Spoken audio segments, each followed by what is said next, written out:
Jim Murray. No. Not yet.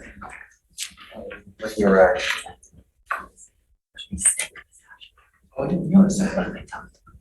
He said he was having a really hard time participating. Oh, I didn't realize that. So I don't know. Okay, that's good to know. All right, well, I'd like to call this regular meeting of the Scio Township Board of Trustees to order at 7 o'clock. We'll call the roll and then we'll do the Pledge of Allegiance.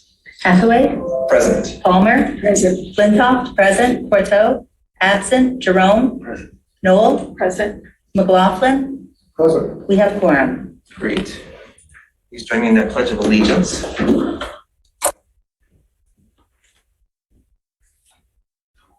Pledge allegiance to the flag of the United States of America and to the republic for which it stands, one nation, under God, indivisible, with liberty and justice for all.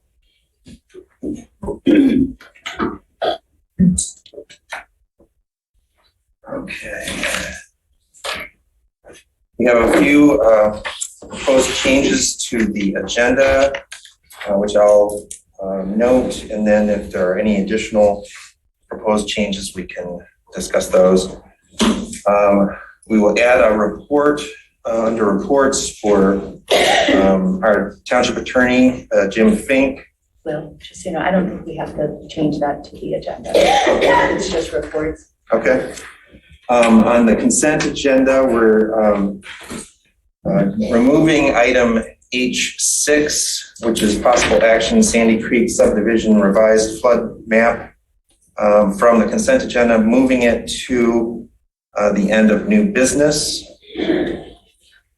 and adding item H7, which is the Michigan Homeowner Assistance Fund participation. I sent this out by email to the board late this afternoon, but I have hard copies here if anyone would like a hard copy.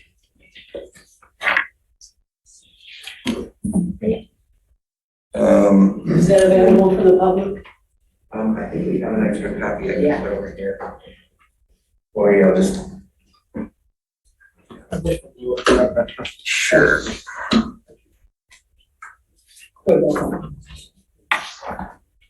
Set that down. Are those your motions, Will? That's, well, no, there's, let's see, there was something else too. We wanted to move, let's see, we wanted to move item J5 from new business to make it the third item on unfinished business. That's the possible action on the finance director job description.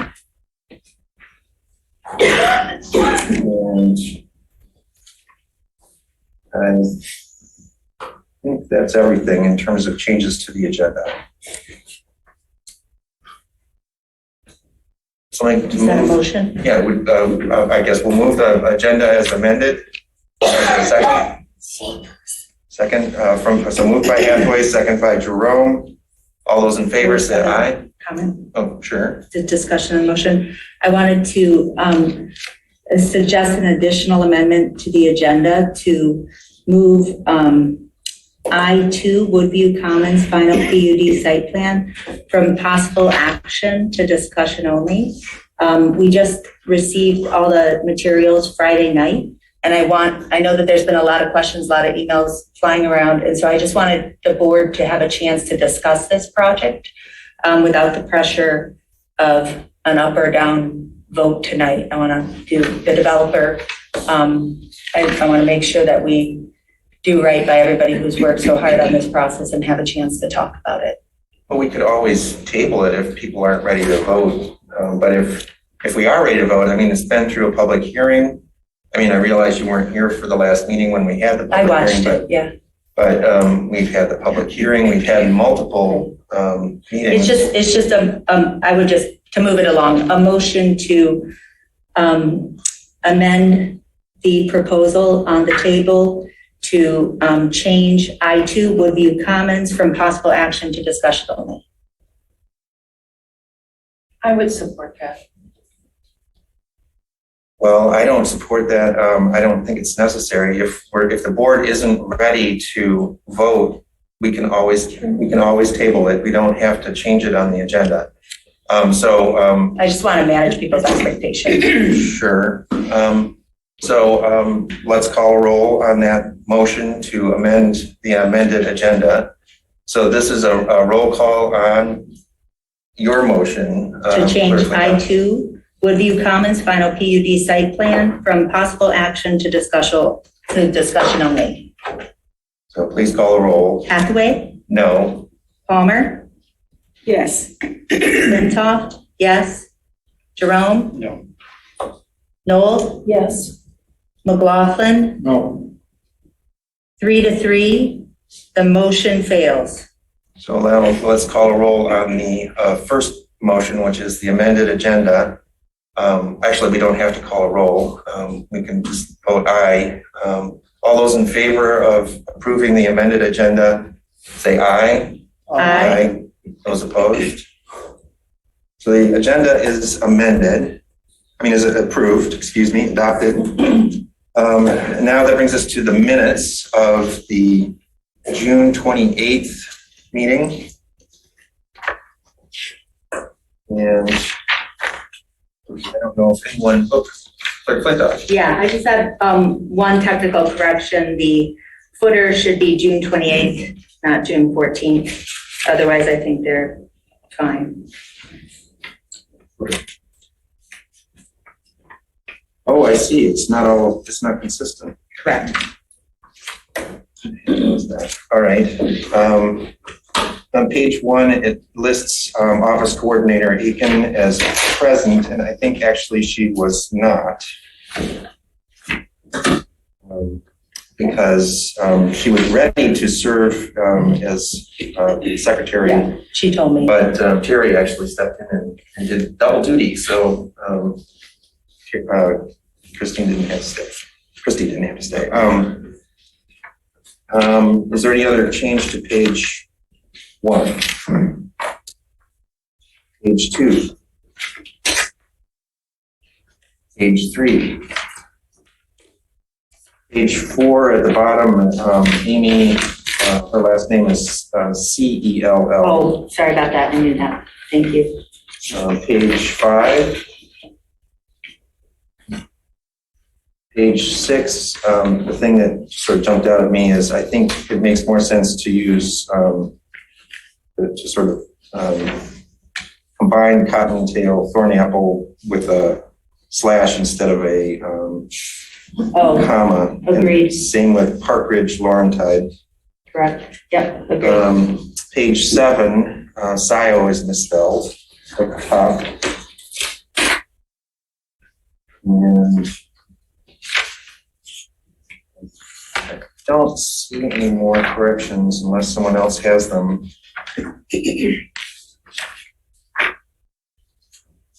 Are there any other corrections to the minutes? Well, then I move that we approve the minutes as corrected. Is there a second? Second. So moved by Hathaway, support by McLaughlin.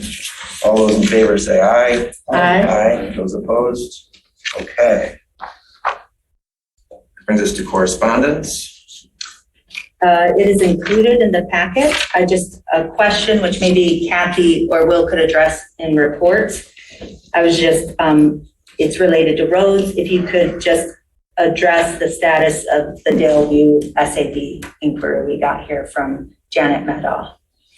It's on page 41 of the packet. Yeah, I'm not sure I can address. Okay, no problem. I did note it, and I'll raise it with Joe Maynard. Yeah, Okay. we need more information.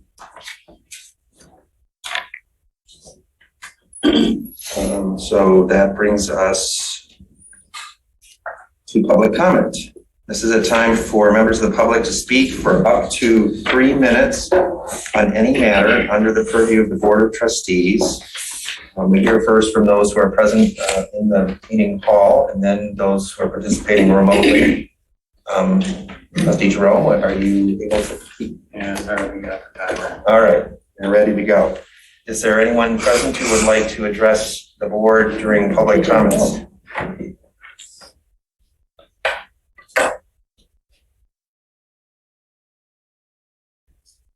Sure, I will.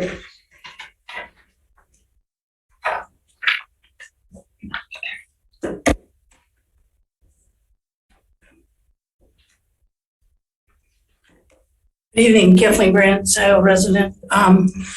Yesterday I attended the DDA meeting and there were a few concerns that I had from that meeting. First, the meeting was not being recorded and I approached Mr. Hathaway to ask him to record the meeting and he refused. So I don't understand why he refused. At the end of the meeting, he made a comment to the DDA that the DDA had made a decision to not record the meetings. And I noted, because I was sitting right here, that not a single member of the DDA conferred with his assessment. So in my opinion, he made an independent unilateral decision not to record the meeting. I think it's a bad precedent. Things are not available for residents to know what's going on in the DDA. Further, I note that the materials for the DDA are not available on the webpage. I pointed that out to Mr. Stites. He didn't give me the answer I was looking for, which I asked him to respond when that would be corrected. His response essentially said it laid blame on the township. He indicated he gave that information to the township 5 days in advance. That's clearly a violation of the OMA because we have remote participants. They're not available to get hard copies. He had hard copies. I pointedly mentioned that what I was looking for was the DDA plan that they're working on. So there's one of the members is working on a plan. They reviewed it. That's not available for the public. I asked for that, and his response was that the 2006 plan is on the website. Well, they're revising it, and they have a working document that the public should be able to see. So I'm asking this board to take corrective action on those two issues, that it is a precedent to be recording meetings. It should be information that the public has access to. And in more than one occasion, I've asked Mr. Stites to get information on the webpage, and that has not happened. So information is not available to the public that should be. So please correct that. Thank you. Is there anyone else present who would like to speak to the board during public comments? Hello, board. Andy Turner, Scio Township resident, Parks Advisory Board Chair. I'm just up here because I want, well, two things. Tomorrow night, the Parks Group, the Pathways Group, and the LPC Group will be hosting a public input session. We are in the process of creating this document, which some of you are familiar with, and it will be the 2023 to 2027 Open Space Master Plan. So this is a great opportunity to find out what's going on and to provide your input. There's more information online. It is from 5 to 7 o'clock in person only here at Township Hall. And then while I'm up here, I'd like to just voice my support for items J3 and J4 for the Parks Director position. If it pleases the board, I can stick around till that item is up, but I just, this has been much discussed and recommended by our advisory board. And so in terms of things like operations, finance, marketing, planning and development, human resources, programming, this position will offer just tremendous value for the township for everything that we do. And the volunteer group will always stay strong, but it needs to transition to a staff insight person for better execution. So that's all that I have. And I will, and this position has been budgeted for, and I don't want to get into too many details. I mean, unless we want to talk about it later, but the position has been budgeted for in this fiscal year between the CAP group and the Parks group. So that's all that I have. Andy, would you be so kind to plug in at least by Zoom later when we talk about Oh, I that? can stick around. Yeah. Okay, Yeah, I can come up here and then I can be a resource for questions. okay, awesome. Thank you so much. Anyone else present who would like to speak?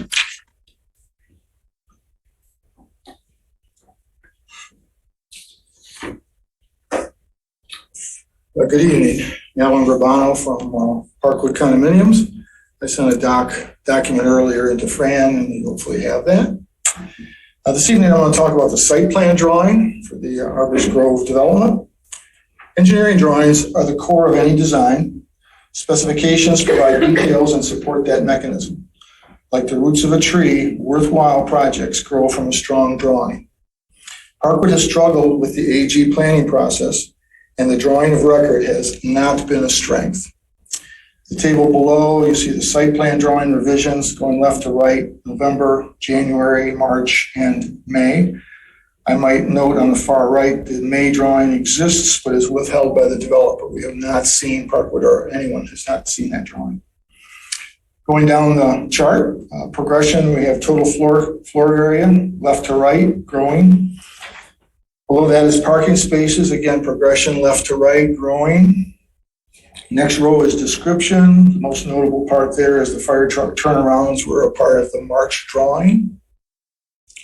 The next row is encroachment of units 15 and 16, again, growing to the east toward Parkwood in terms of design. The next row is the Parkwood drawing distribution, which happened generally on a timely basis, drawings that came to Parkwood. And lastly was the township status. The first drawing, which is in November, came into the foyer and is hanging there. It was hanging there on a timely basis. That was replaced by the January drawing. And then subsequently that was replaced by the March drawing. What's a little weird is the March drawing at some point disappeared from the foyer and was replaced by the January drawing. So very strange, don't know what's going on there. So it's very unusual. Noting the chart, project growth here is reflected in the total floor area and movement of these structures toward Parkwood, as I noted earlier. Second bullet, the January drawing of record is over 5 months old. Does it represent current build intent? Presumably it does, despite the existence of later drawings. It's just kind of strange. Next section is transparency. The township planner and developer meet behind closed doors. Parkwood does not sit at that table, nor has an invite ever been tendered. 2 Parkwood FOIA requests have been rejected with data unavailable. 2 Parkwood ordinance violation queries have not been addressed. One was on the wetland buffer and the other is zoning. We've spoken about that before. And lastly, the updated developer site plan drawing is lacking, which is evidence in that table above. Personally, I'm a design engineer by trade, so I'm quite familiar with drawing protocol. And in general, needless to say, this protocol is fairly weak in terms of drawing. Parkwood request, we respectfully offer the above as evidence of our transparency concerns and ask the Board of Trustees not to approve site plan 2101. And our enduring message is this extremely high density proposal is not in the spirit of the Scio master plan. Thank you. Thank you. I just have a question. I don't know if Jim Murdy is here. I know he may or may not be available to be here tonight. And I don't have your document right in front of me. Are those FOIA request dates or the detail on those included in there? In my document to you? No. Okay. It's in another, I can send it to you. Could you please send that to me, just so I have that at the top of my? There's 2 dates for 2 FOIA. Thank you very much. Will do. Thank you. Is there anyone else present who would like to speak during public comment? Seeing none, let's turn to remote participants. We have Hob Calhoun, followed by Maureen Richards. Hob, you can go ahead. All right, hey, thank you. Hob Calhoun, Scio resident. For the past 5 years, I've had the honor to serve on the Parks and Recreation Advisory Board. I'm current vice chair, by the way, of the Land Preservation Commission. I hope people will come out tomorrow between 5 and 6. We'd love to get your comments. I'm appearing before you this evening, however, to ask you to support 2 items on your agenda. 1, the approval of the final site plan for Woodview Commons, PUD, and secondly, the hiring of Anna Cohn for Scio's Parks and Pathways program. First, regarding Woodview Commons, I'm impressed that the developer took seriously the township's concerns expressed last year about possible significant negative impacts on our 224-acre West Scio Preserve, and specifically on the large great blue heron rookery that incidentally was discovered by our 2 wonderful U of M interns last May. So I do support the approval of that final site plan. Speaking of the heron rookery discovery, which was wonderful, and the herons continue to thrive and produce young herons, baby herons, and bringing them to maturity, or at least being able to fly off the nest in mid-August. We're looking forward to that event this year. Anna Cohn was one of the 2 interns, and I would like to talk a little bit about Anna. So I'd like to express my strong support for the hiring of Anna as the township's director of preserves, parks, and pathways. As her supervisor over the last year, I've been continually impressed with Anna. First, due to her stellar work as a U of M summer intern, fighting the mosquitoes and other biting bugs, I guess you'd say, of the West Scio Preserve and Liberty Pond nature areas. And then her excellent part-time work doing trail maintenance for all of our preserves and parks as she was finishing up her U of M master's degree in environmental sciences and land preservation. I will briefly make just 4 points here, but I could say much more. For point 1, Anna is the ideal candidate. Anna meets and in fact exceeds the qualifications of the director's position with respect to training, knowledge, skills, and her past work experience. Her 6 years, in fact, of full-time work in the environmental sciences, especially her work coordinating volunteers, far exceeds our minimum qualifications. Point 2, again, Anna's the ideal candidate. She already knows her way around all of our preserves and parks and pathways. She knows the work that needs to be done and has the knowledge and skills and experience to do the work and do it well. Also, Anna's excited by the idea of getting our residents to experience and appreciate our public lands and pathways, which is an added bonus. Point 3. How can you sort of sum it up quickly? Yes, I will.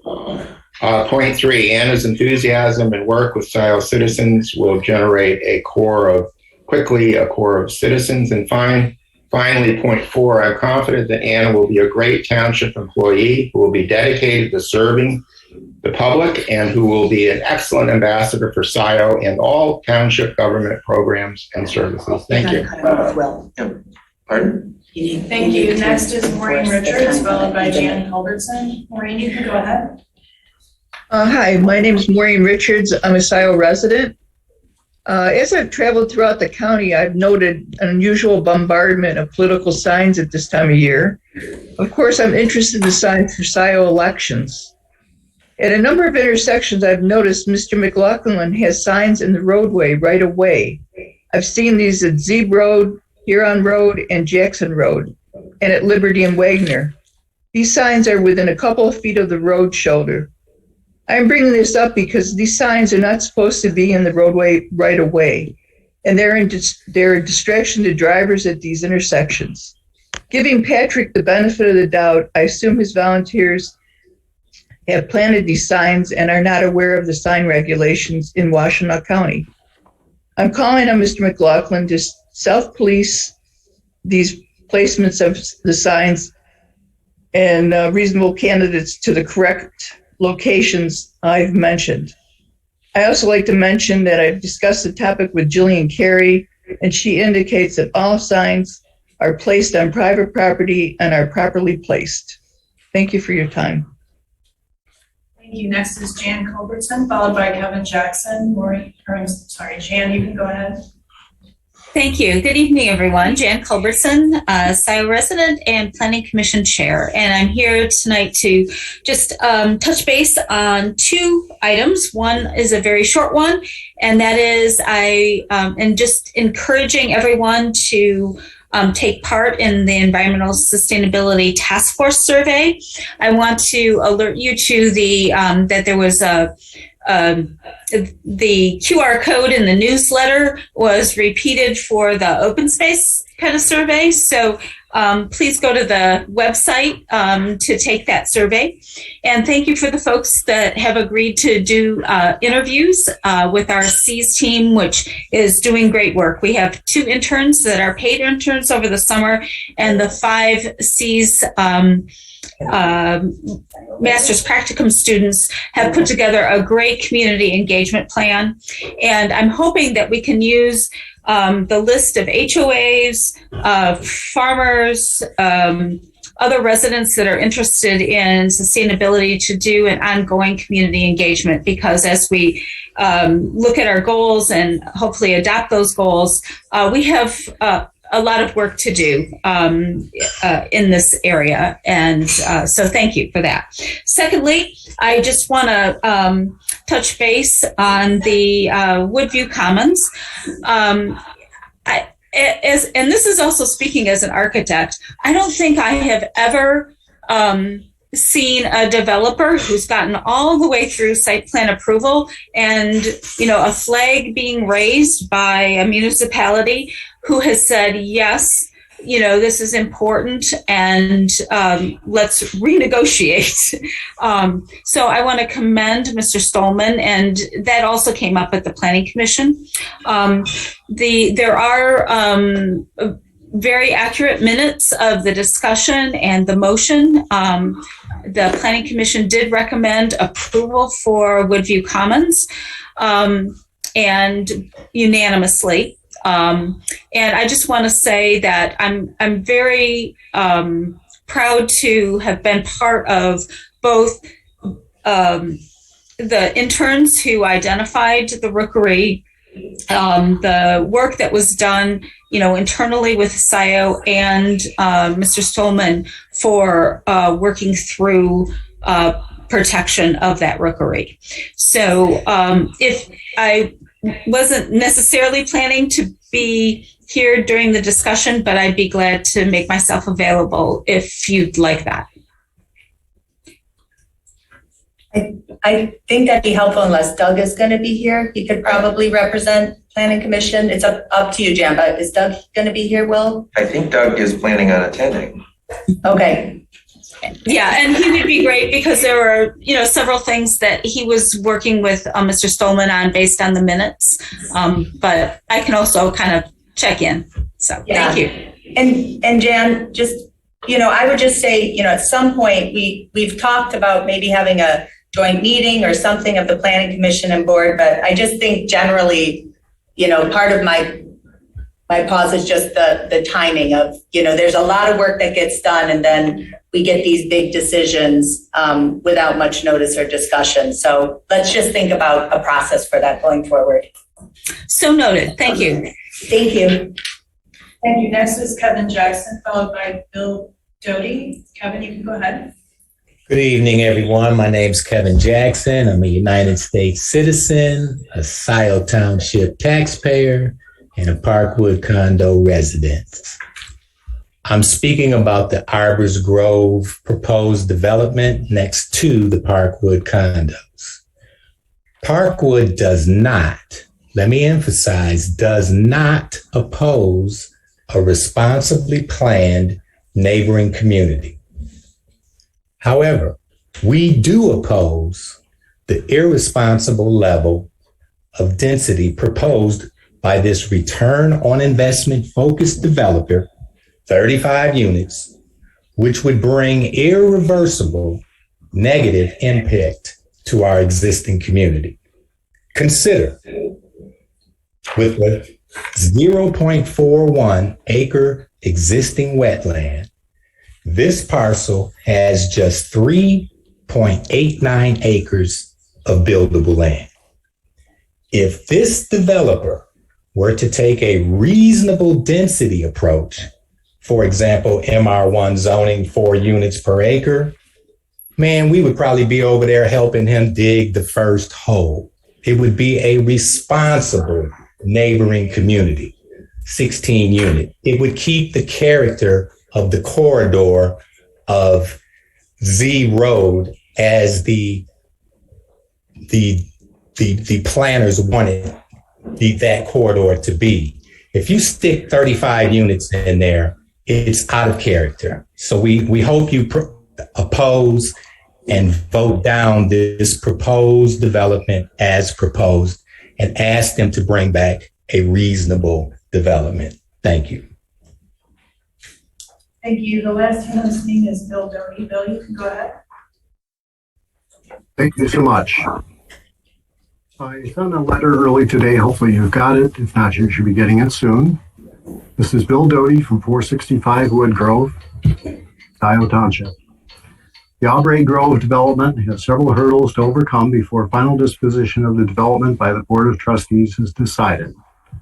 The Parkwood Association Board has been working with the developer on 4 items specified by the Scio Township Planning Commission. Stormwater easement, Parkwood Innovent to agree on the terms, then notify Parkwood Condos in Carlisle, Wortman. Number 2 is wetland conservation easement, guarantee of future non-development. 3 is a landscape plan where Parkwood is to get some free trees. And then 4, fire truck turnarounds. The above issues address stormwater runoff and landscape efforts that are good for the neighbors and engender a cohesive neighborhood. These are referred to as the Planning Commission checkboxes.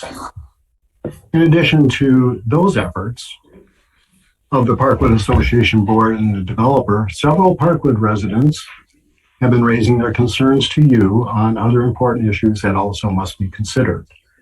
The Board of Trustees need to seriously be concerned for all the good of all of the parties before making a decision based solely on the Planning Commission checkboxes. Parkwood residents have made 8 consecutive appearances with more than 15 different concerned persons, bringing forward a case for a lower density alternative to the proposed development. We will continue to voice our well-founded apprehension. And below, I listed 13 concerns that we have brought forward to date. In summary, Parkwood Association Board, the developer, and Parkwood residents all have a lot to gain by the development being graciously accepted by all parties based on all of the issues specified, resolution to all of the issues specified above. It would make sense to weigh each item equally, and based on the facts, a determination of viability for this development should be made and or modified. Thank you so much. Thank you. Thank you. There are no more. All right, in that case, let's move on to reports. Is Jim Fink available? Good evening, I am. Well, we have added you to the agenda for the purpose of making a report on an item on the agenda, which we moved from the consent agenda to the end of new business, and that is the Sandy Creek floodplain map project. And you have been riding herd on that, so if you would sort of give us a summary of that, and then that will allow an opportunity for members of the board to ask any questions they may have. I'm going to be uncharacteristically brief for a lawyer. The residents of Sandy Creek have brought to the township's attention that the FEMA floodplain maps show that their parcels are in a floodplain. Consequently, their floodplain insurance costs them much more, several $1,000s each per year than most of us pay for flood insurance. They've approached the township and asked the township to send a letter. You've got it in front of you. I think it's a letter. I'm sorry, I had a different email open, but it's requesting FEMA to reevaluate the floodplain. The reason they want the township to do it is that if FEMA determines that this was a public purpose, FEMA may not charge their typical fees, which are somewhere between $8,000 and $10,000. Because the FEMA waiver is not guaranteed, what we've come up with is that the residents of Sandy Lane will deposit 1.5 times the cost of the FEMA evaluation, and that way, if FEMA charges, the township won't be out any money. It will be able to pay and then refund the balance to the members of the Sandy Creek community.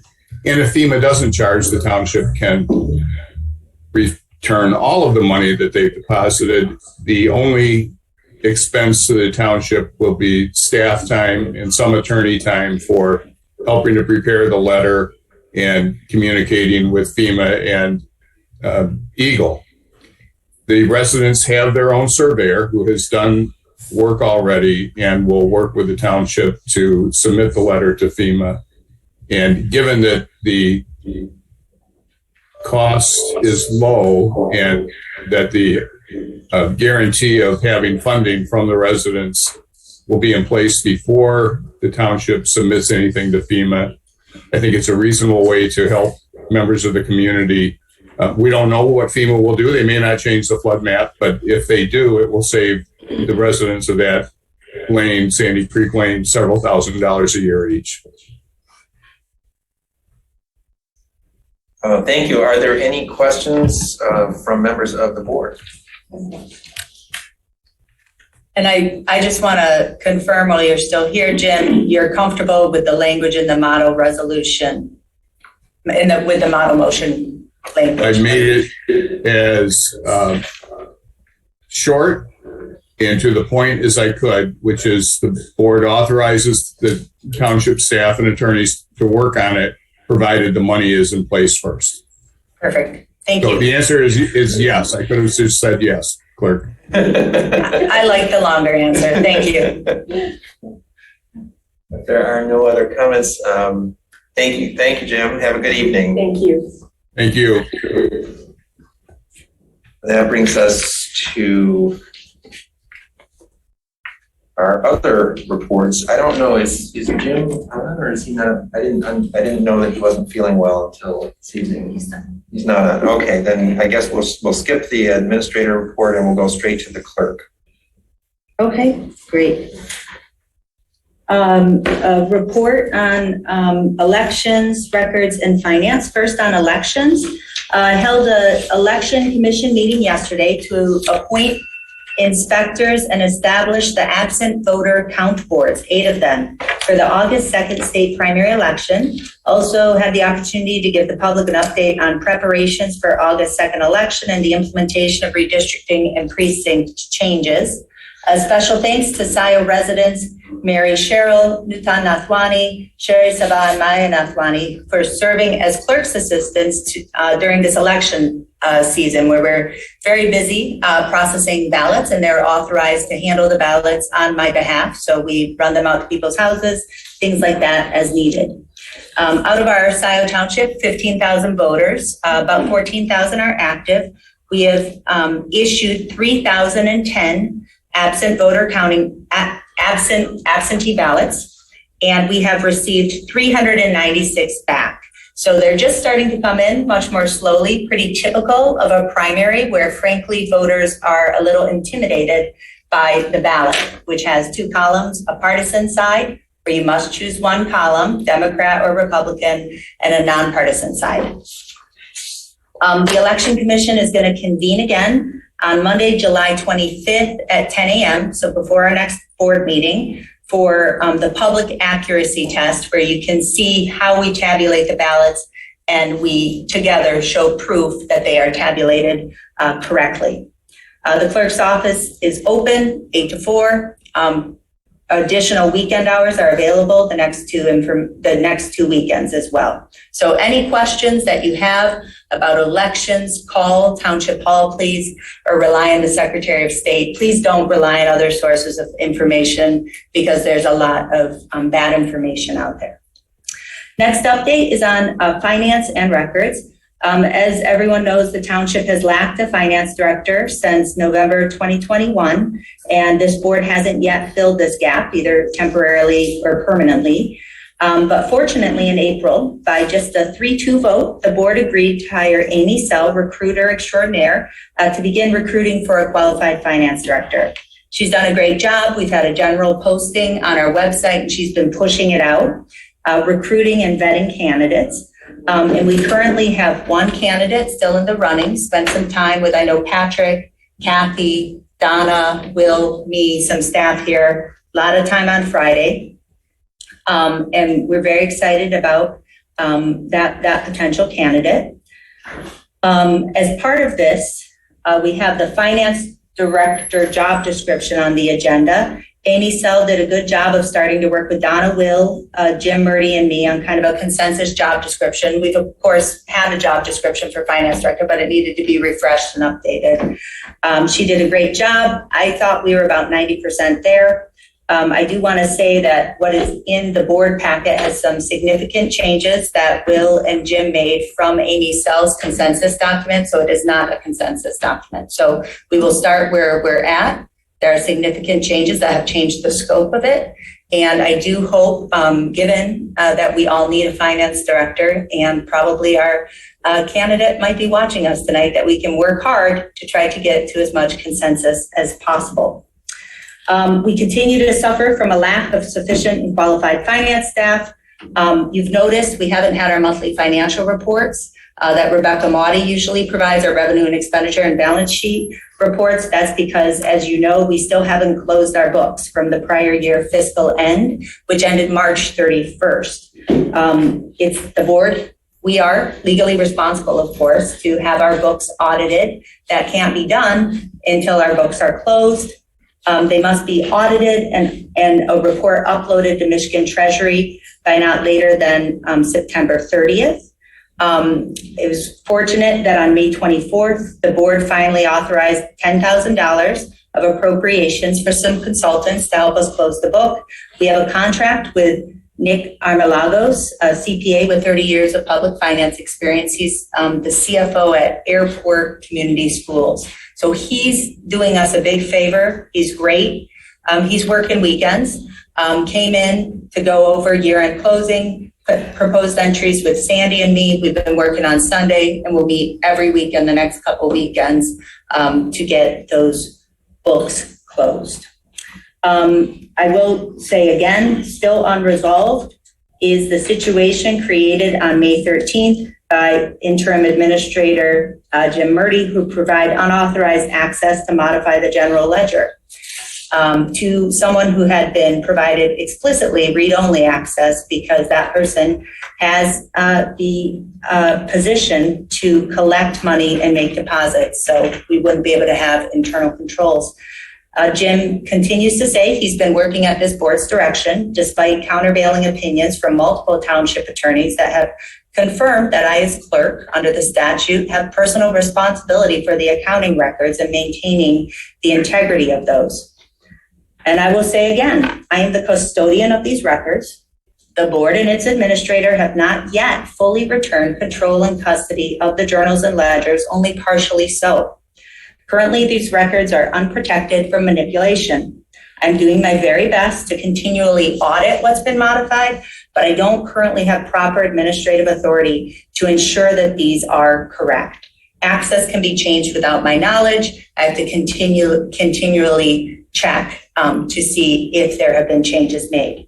It has now been exactly 60 days since these public records have been willfully taken away from my custody, and therefore I am compelled to, once again, as I've done in writing to this board and verbally, privately, publicly to each of you, I will again give proper demand to this board as a whole, Administrator Murdy and each of you individually, Supervisor Hathaway, Treasurer Palmer, Trustee McLaughlin, Trustee Knoll, Trustee Jerome, and Trustee Croteau. I demand that you return these public records, the journals and ledgers of this township under MCL 41.65 to my custody immediately. Thank you. Treasurer's report. Everyone is getting their tax bills finally. We do have questions, but people have, again, have been very understanding. We, yesterday received the contribution to the water system from Trailwoods, all these woods and whatever, it's hard to keep them straight. And that is in the trust and agency account in the bank. So at this point, that's it. That's great.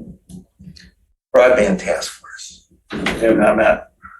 Parks Advisory Board. Tomorrow night, please join us 5 to 7. All right. And I would say also my only other comment, I will speak to the position when we get to that, but if you have an opportunity to stop by the Mouchel Road Park, the significant portion of the structures are complete. We're waiting to really the picnic tables, but it really looks great. So I recommend anyone stop by to go look at that.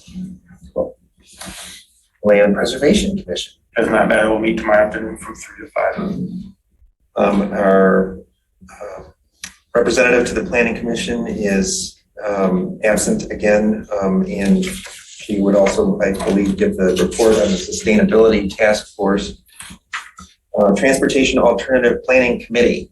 I have a very brief report.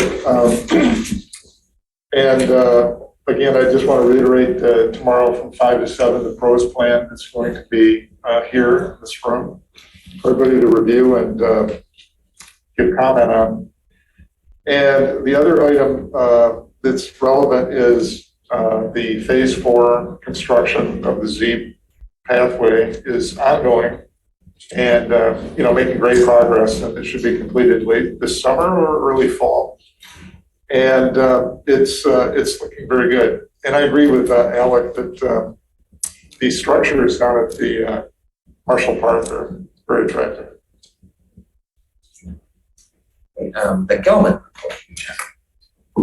We had a CARD meeting last week, and we heard from county representatives on their ongoing well testing. So far this summer, they have tested 174 wells in their previously determined area, which is part of their regular testing. Also last week, the Court of Appeals oral arguments occurred. We don't have a decision. Our attorney is advising us we should hear within 1 to 2 months on that. This Court of Appeals hearing is available on YouTube. If anyone wants to watch it, I can give you the YouTube connection information. It's kind of different, but it's hard to find. But once you're in there, you can get it. Will and I had a recent meeting with county representatives and Keith, our expert, to discuss well testing, future plans, and another meeting will occur in the next couple weeks. Thank you. Well, you can roll right into the Roads Advisory Committee. Yeah, well, the meeting was adjourned last week, so we didn't have it. Is there a plan to reschedule or? Well, there was no quorum. I know, but you don't know. Okay. Well, I will. I have something that I would like to report, but I don't have the details yet. I will just say that it appears that we succeeded with the assistance of Representative Lazinski in securing additional funds from the state for infrastructure improvements in Scio Township, and I hope to have more details to share soon. What infrastructure improvements were we seeking funding for? Well, additional support for the Z Road pathway. The next phase is an expensive one to get across the river, right, and reach the border-to-border trail. And so that was one of the items that Representative Lazinski was working on. I'm still waiting to get the details of what was actually in the budget. So. Oh, okay, another earmark. Yeah, another earmark. Yes. and presumably in the form of a MEDC grant. With that, let's move on to the consent agenda. Someone prepared to move the consent agenda? Moved by Jerome, second by Noel. All those in favor, or no, it has expenditures in it, excuse me. Please call the roll. Oh, you believe we have to do, is that? Think so. I'm just curious. Because of the money approvals. Oh, okay, that's fine. Palmer? Yes. Flintoff? Yes. Jerome? Yes. Noel? Yes. McLaughlin? Yes. Hathaway? Yes. Motion passes. Per our rules. Okay. That will bring us to the next item on the agenda, which is unfinished business. And first we have item I-1. This is possible action on the historic property services related to 7970 West Liberty Road, known as the Wild Fry Farmstead. And I believe we have with us Melissa Milton. Bring her forward.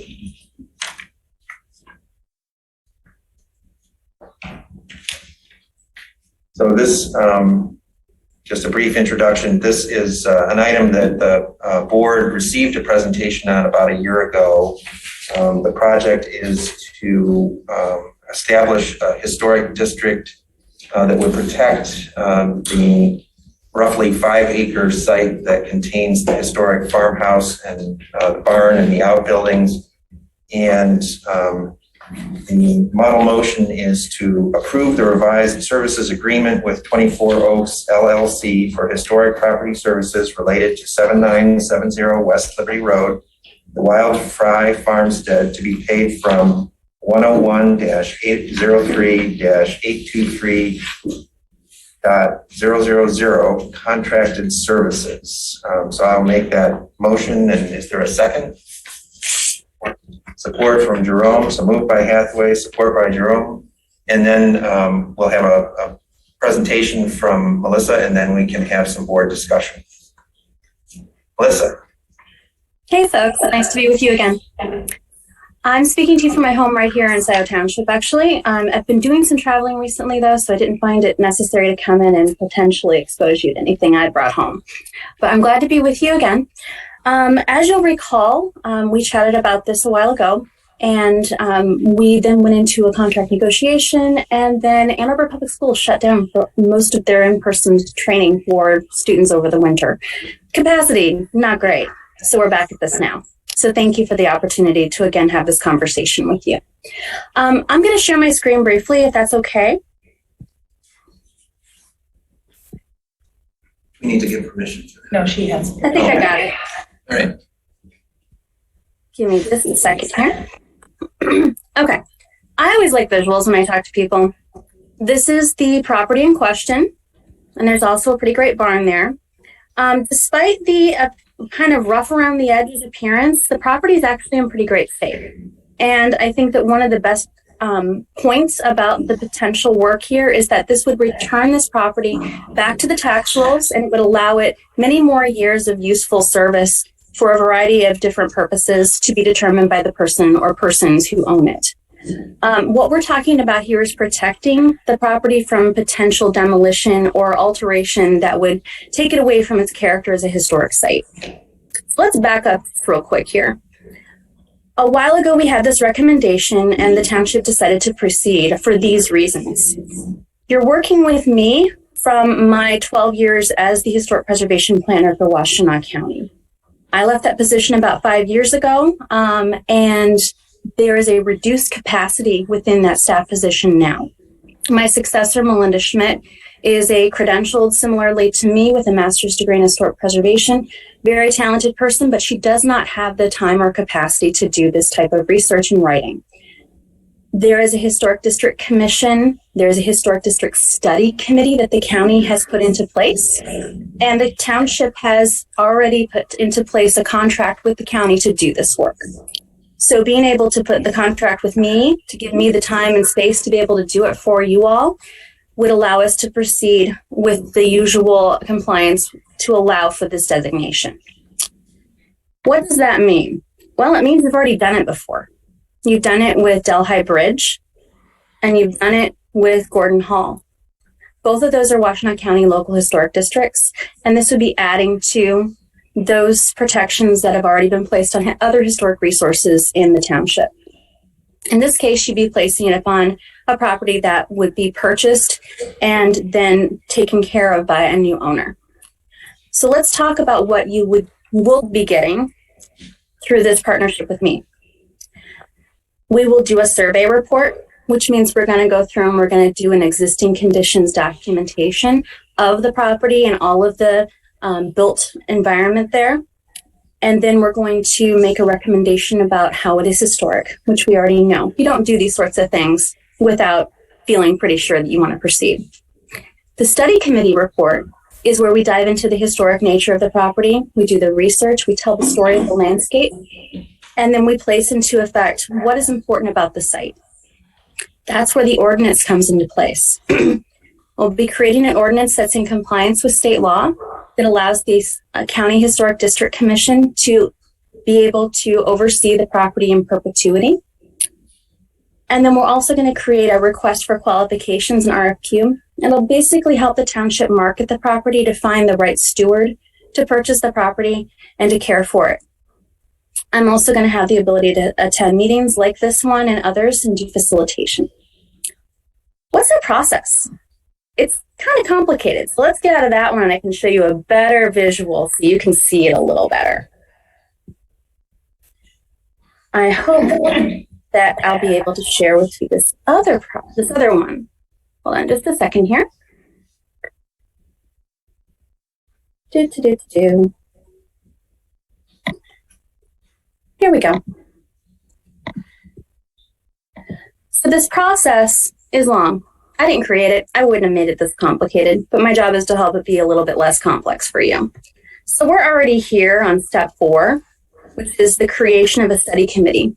Those are people who are interested in the property and who want to help with the research, but they're not going to be doing a lot of the research and writing because that's what you're hiring me to do. We'll be working together, though, to make sure that this is a public process and that this is done properly. The study committee will be part of the photographic inventory and research. They will be part of making sure that we're using National Register criteria to evaluate the historic significance of the property. Is it its architecture? Is it the story of the people who lived there? We'll find out.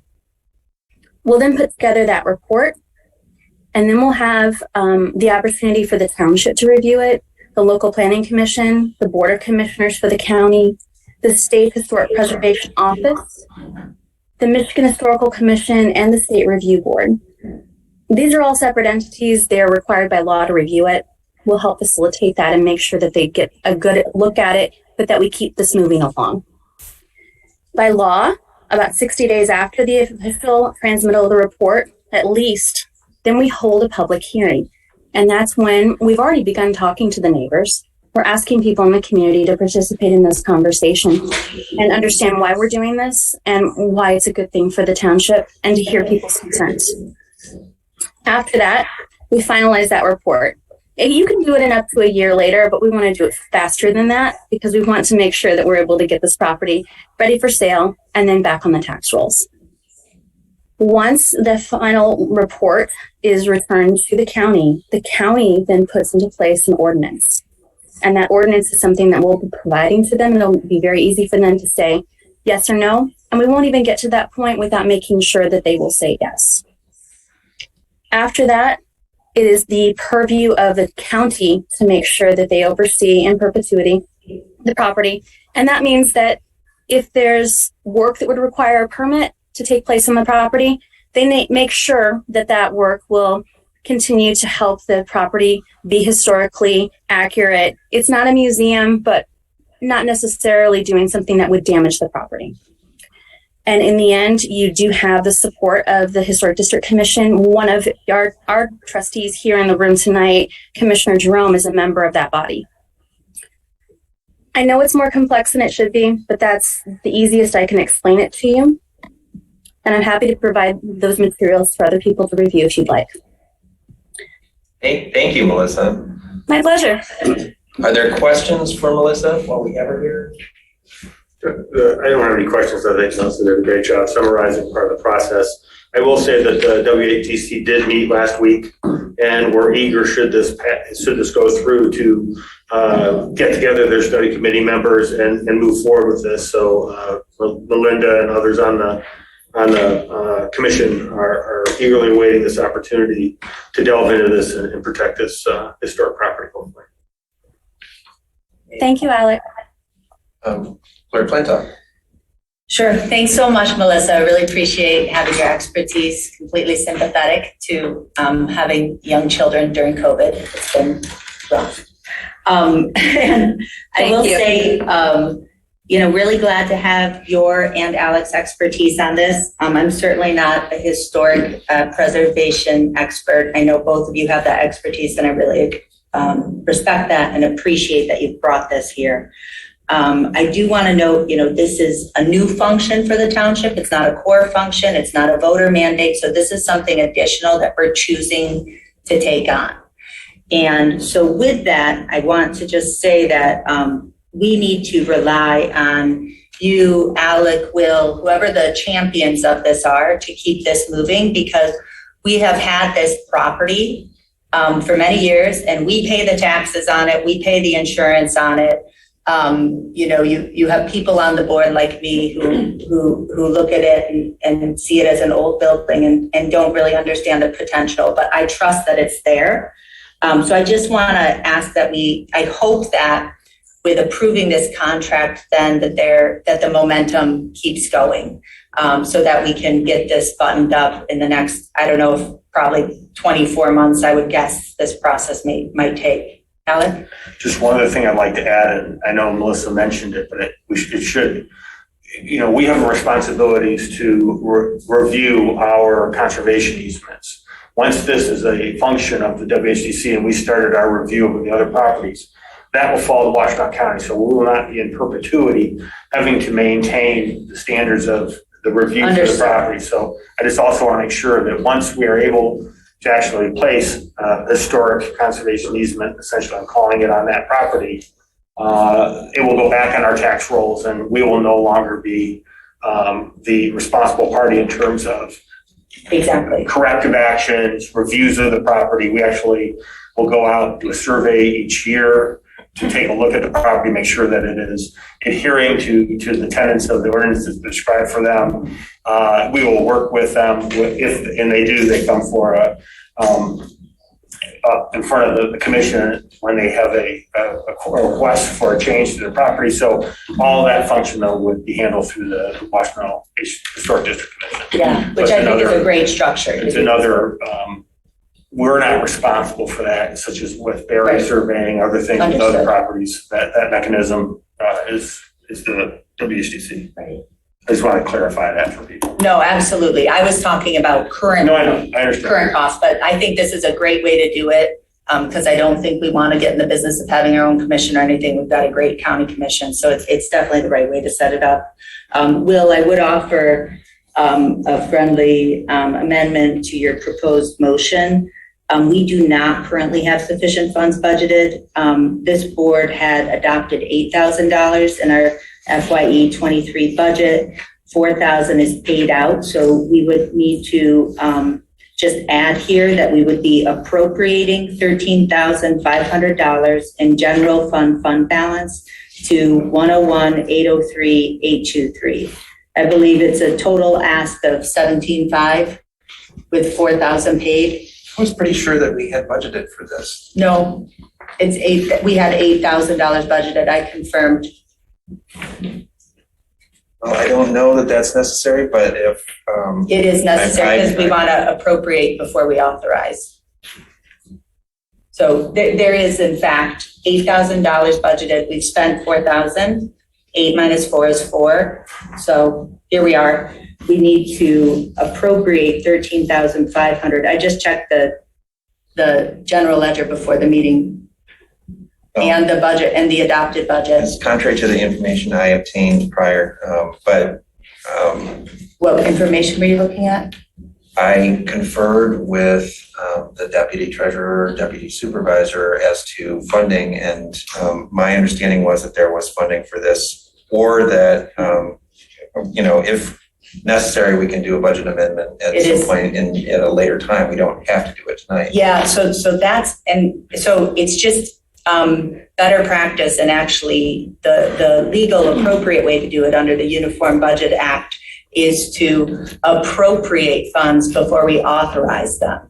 And so we have appropriated 8,000, we've spent 4,000. I'm telling you, there is 4,000 available in that department. So we would just need to add an appropriation of 13,500 in general fund balance, and it would go to 101-803-823. So that's our historic district program that we set up in the budget this year for this purpose. Okay, and I'm sorry, what was the amount again of the appropriation? Sure, it would be 13,500 because we're authorizing a contract for Melissa for 17,500 with 4,000 that's already been paid. Okay, well, then I will take that as a friendly amendment to the motion, if you deem that as well, Trustee Jerome. All right, with that amendment to the motion, I believe we need to have a roll call vote. Okay, Palmer? Yes. Flintoff, yes. Jerome? Yes. Noel? Yes. McLaughlin? Yes. Hathaway? Yes. Motion passes 6-0. Thanks, Melissa. We look forward to working with you, Thanks, Melissa. Thank you very much. or continuing to work with you, I should say. Thank you, and wishing you all continued good health. Take care. All right, well, that brings us to item I2, which is possible action on the Woodview Commons final PUD site plan, SP number 22007.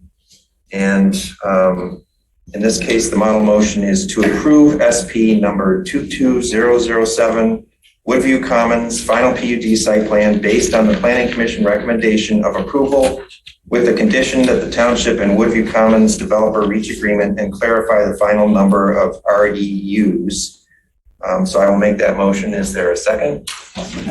So we have support, moved by Hathaway, support by McLaughlin. And I believe we have representatives from Woodview Commons here who are welcome to come and speak to the board and answer questions.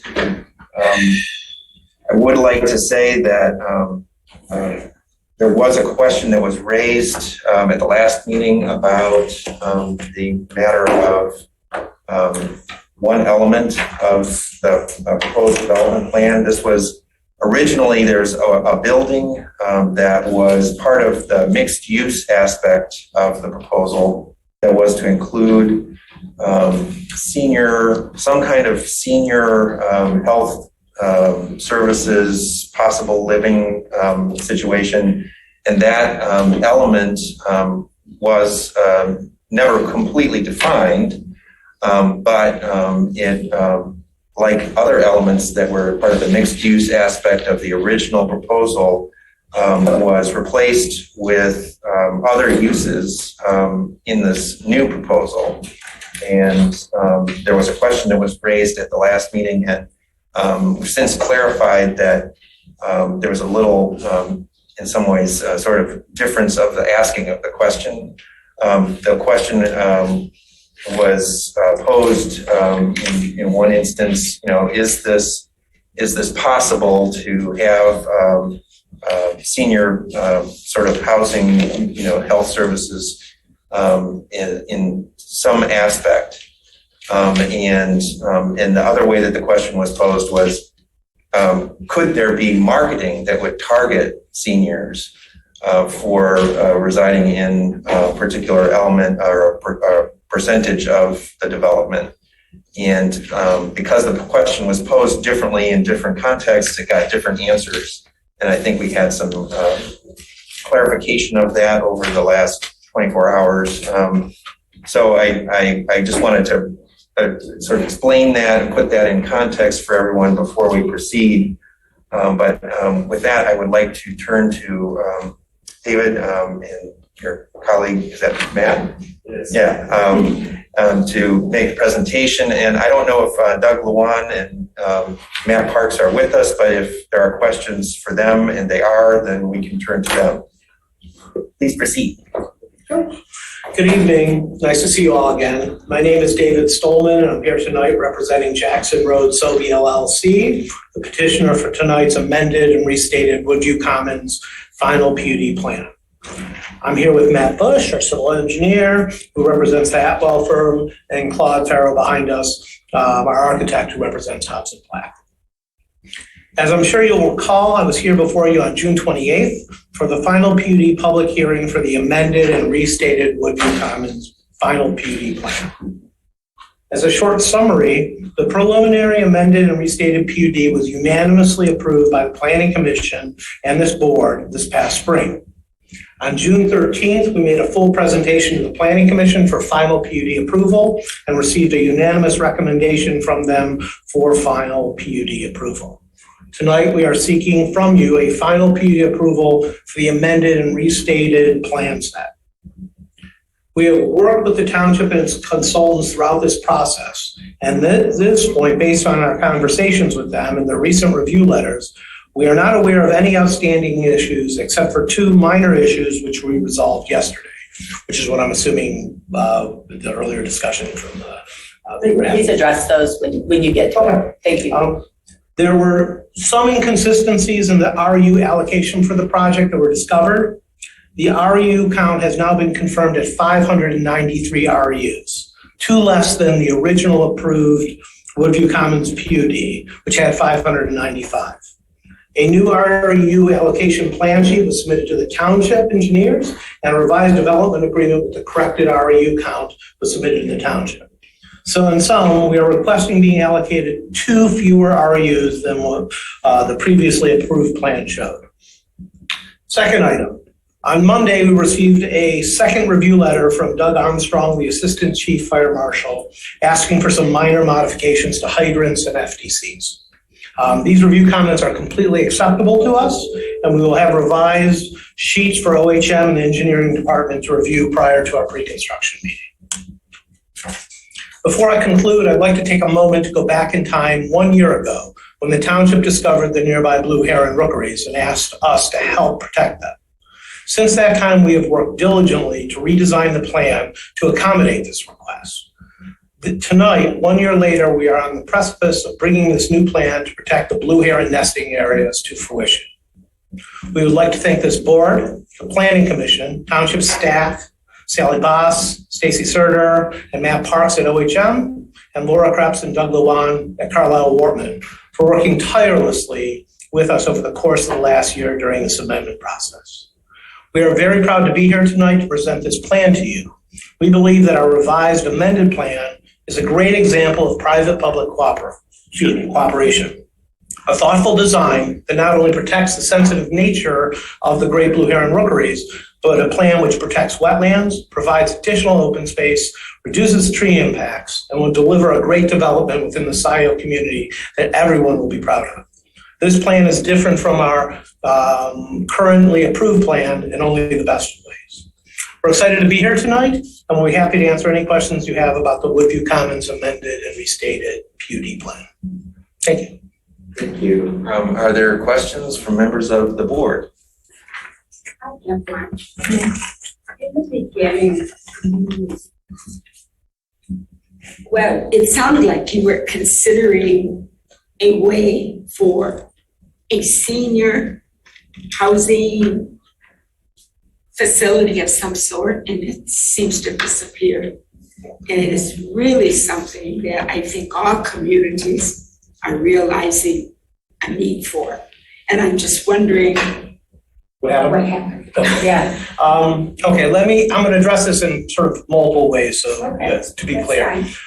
First off, and I understand the confusion that the supervisor described as far as what was said at the Planning Commission. I actually have the text here from what I said in my speech, but I was asked specifically, could we do marketing, leave the 4-story building the way it was, and do marketing to market towards seniors. I went to my financial partner and he asked his counsel and his department managers, can we do that?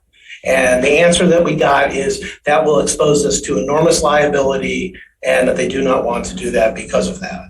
I mean, that's the market, because the question, this makes much more sense for the first time. Okay. And again, I mean, so the marketing, I understand why legal counsel might say no to a question about marketing. So it sounds like the planning commission asked you about if the apartment were as it was, and we just marketed to seniors, which is different than, Donna, what is more commonplace, where HUD certainly allows a development to designate. Correct.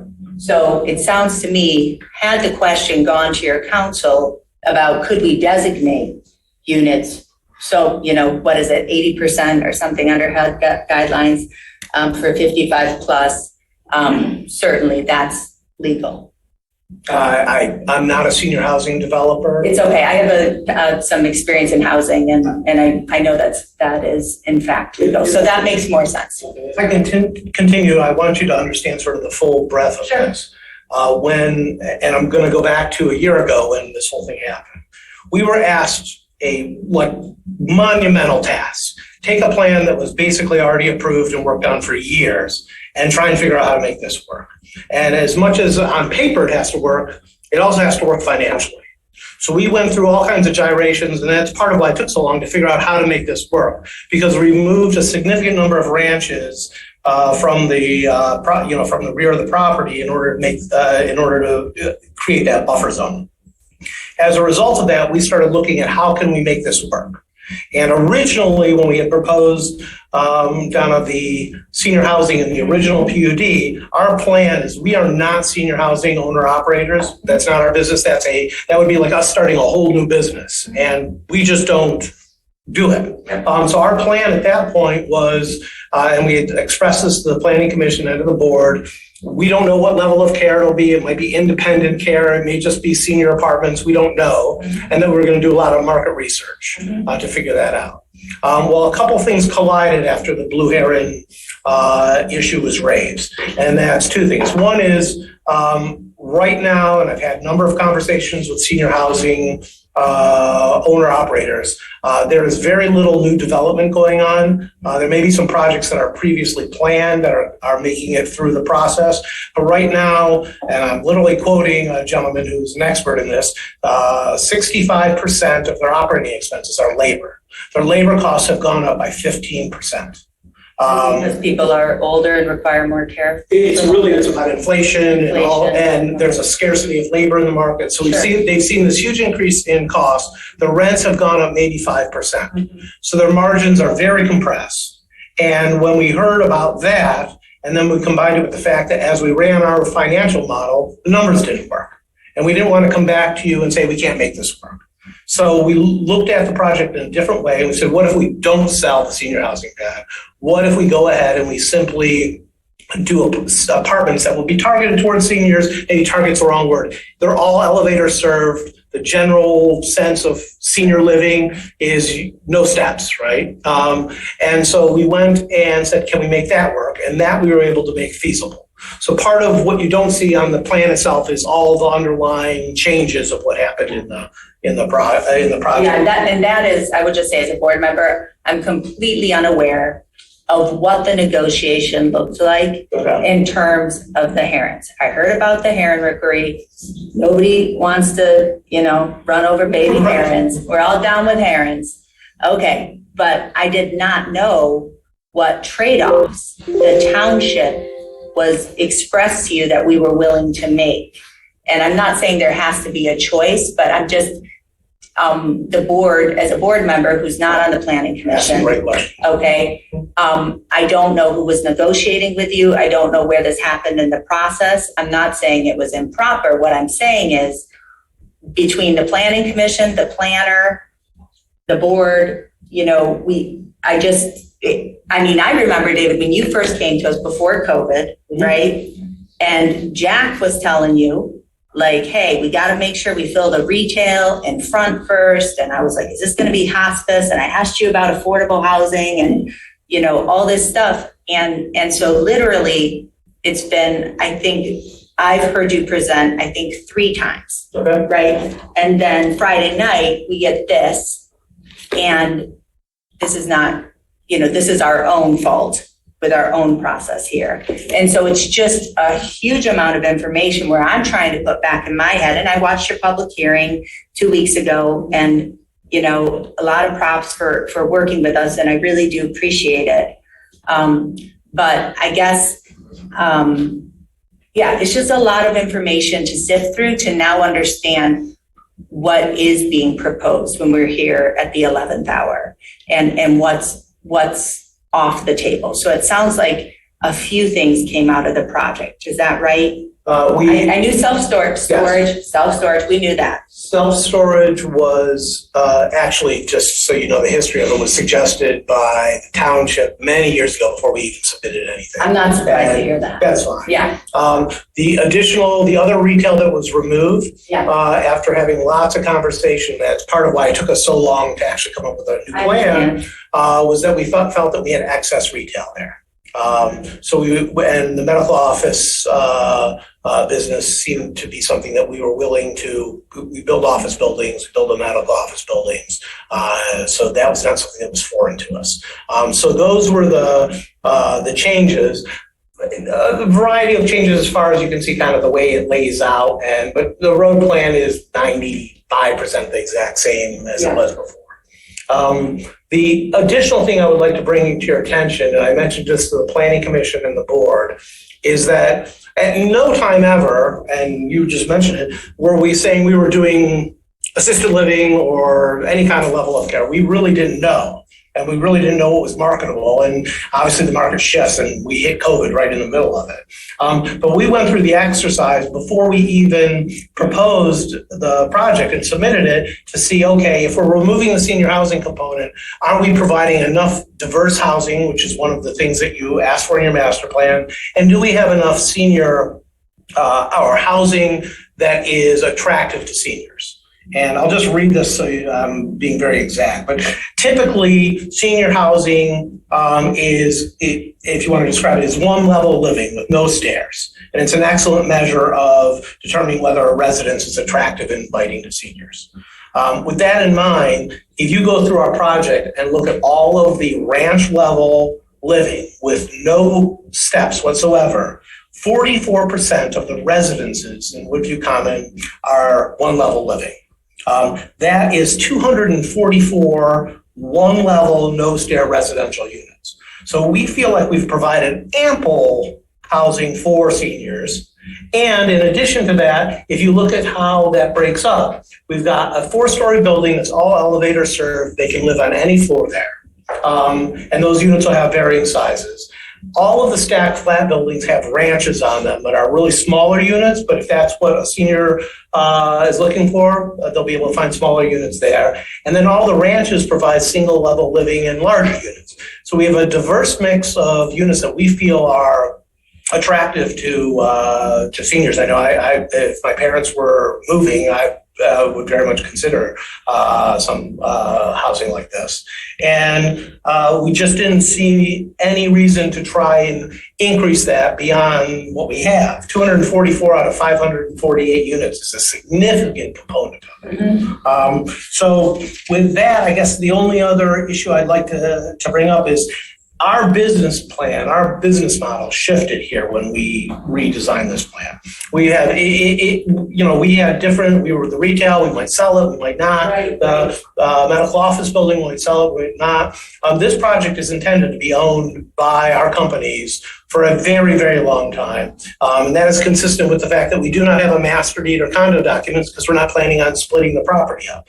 This has now become, in order to react to the blue heron nesting, rookery zone, we have now become owners of the entire property. I can't say in perpetuity, but it's a long-term hold. That was the only way we could get from where we were with the old plan to the new one. And I'm sorry I don't normally get up in meetings and start talking about these No, this types is of things, important because I don't, Yeah. I knew that you were, we are all appreciative of working hard. I wasn't on the Heron team, but I knew things were happening. I didn't know how much change. And I would just say, kind of note to self for the board, if we're going to ask for such a big change, we do need to kind of have, some priorities if we're asking such a big thing from developers. So, and COVID, it's a crazy time. I would add one other factor, and I don't remember who it was, but somewhere in our discussions, because we were at the same time, I believe Alec talking about the pathway. The pathway needed to be redesigned. It's now in a different place. But there was some discussion of when this issue came up about could we remove the senior component, that there's a new project that's across the freeway, that's senior housing, and it seemed like that was redundant. And that was, I'm just telling you, that was part of the discussion. So we and I guess I would like, if it's okay, to take a moment for you guys to recognize we did all this in the middle of what is now, I can't count the dollars on the inflation, the difference between the price it's going to cost us to build it today versus a year ago, but it's very significant. And then in addition to it, as we've gone through this process, the Planning Commission asked for multiple things from us, in addition to what we had already negotiated in the original PUD. And we have enormous sums of money and enormous obligations that we've, in the original plan. We came back, the Planning Commission asked for EV-ready garages. We did that. They asked us for more EV stations. We did that. They asked for a relocation of the pathway. We did that. We've relocated so that the pathway connection goes to the west, to the adjacent development. We have basically every ask we've been trying to give you along the way here. And to be frank with you, when we started this process, we thought we were going to redesign the plan and there would be no more additional public benefits. There would be, because we had already negotiated ones. And now we've got a slew of them. We've never said no to any of them. And we've really tried to comply with this and make this work. And I guess, there's some frustration on our side that we feel like every single thing the township has asked, we've tried to do, and we've made a real good faith effort at doing. And so I guess, I'm a little surprised that we're having these conversations. And then you throw in the fact that, I've gone to, I don't know how many public meetings here in the last 6 months. And we've got, people who are adamantly angry at various factions on the board or the Planning Commission, and they get done yelling and screaming, they come up and tell us how great our project is. I listened to the Planning Commission last night because I wanted to make sure the minutes got approved, and now they're holding Woodview Commons as the bar to compare all other developments, which is a great accolade and it's wonderful, but at some point we have to move this forward, and we're, as you can see, we're already starting grading and tree clearing on the site, and our construction schedule is very tight. We've already lost a year from this, and we really, as much as I can ask you, and very politely, we really need an approval tonight to keep this construction schedule going. Otherwise, this is going to end up becoming another year, add another year to construction, and it's becoming very difficult to make this salvage. So with that, I'll answer. Let me clarify something. Yes. I just asked a question. I wasn't making that demand, but it is a situation we're beginning to see more need for. So anyway.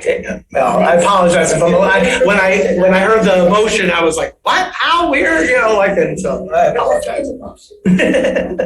So, but I'll be happy to answer any other questions. And I would say it's been super helpful explanation. This is the most I've learned about the project to date. So one, I would say to the Planning Commission and to our planner, and I know Jan and Doug, you're listening, I just will ask, we need a different process.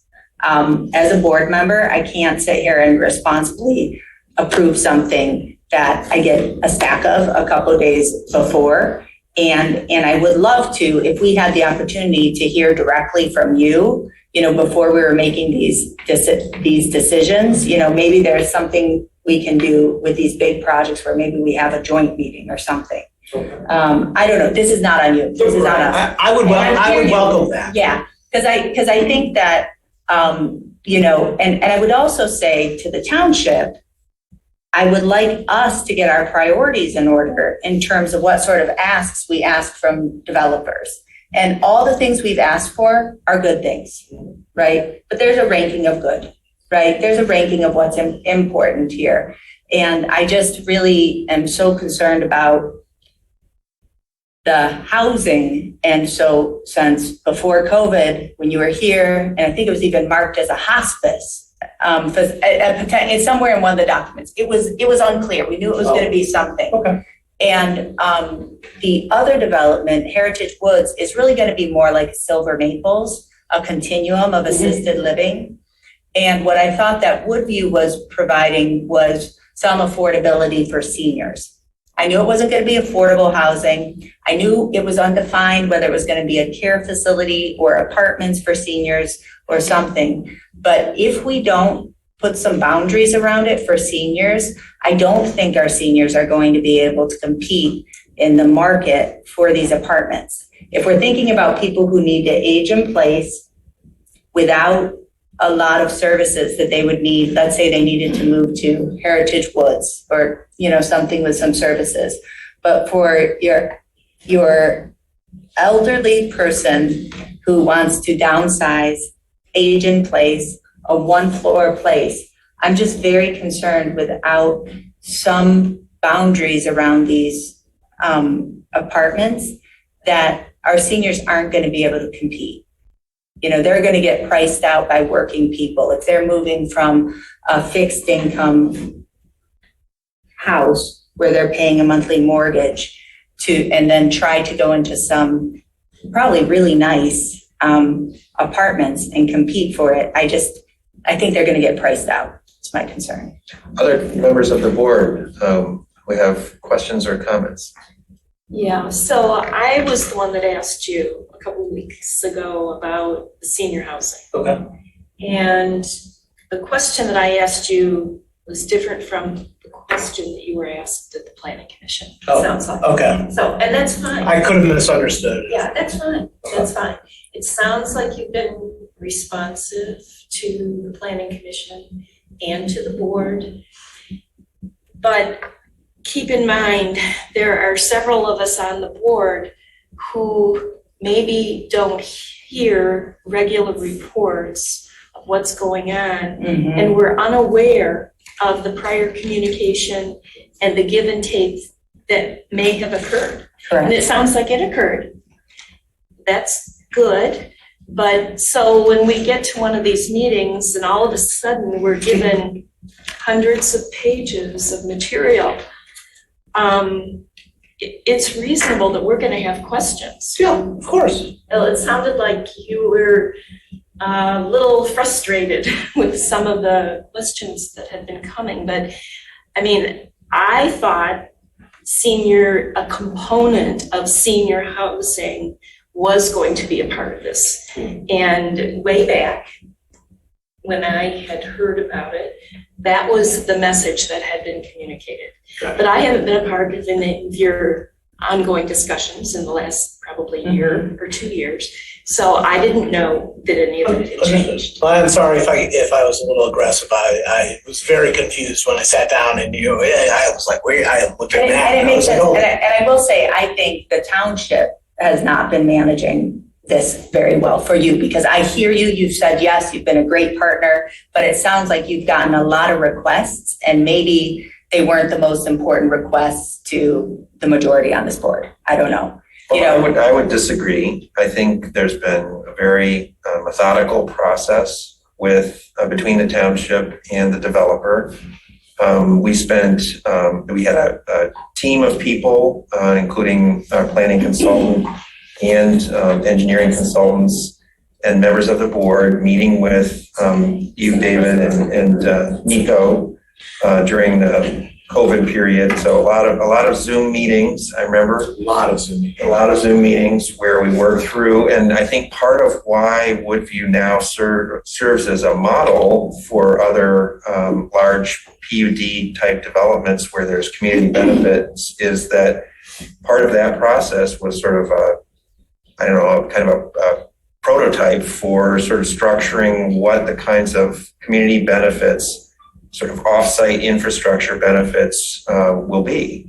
And it's true, that process took a long time, and Woodview has made a really significant commitment to off-site infrastructure for both water and sewer, the fire department, and the pathways all elements of those, plus all of these other items that came out of the Planning Commission that I guess could be sort of viewed as kind of sustainability issues, like the EV stations and so on.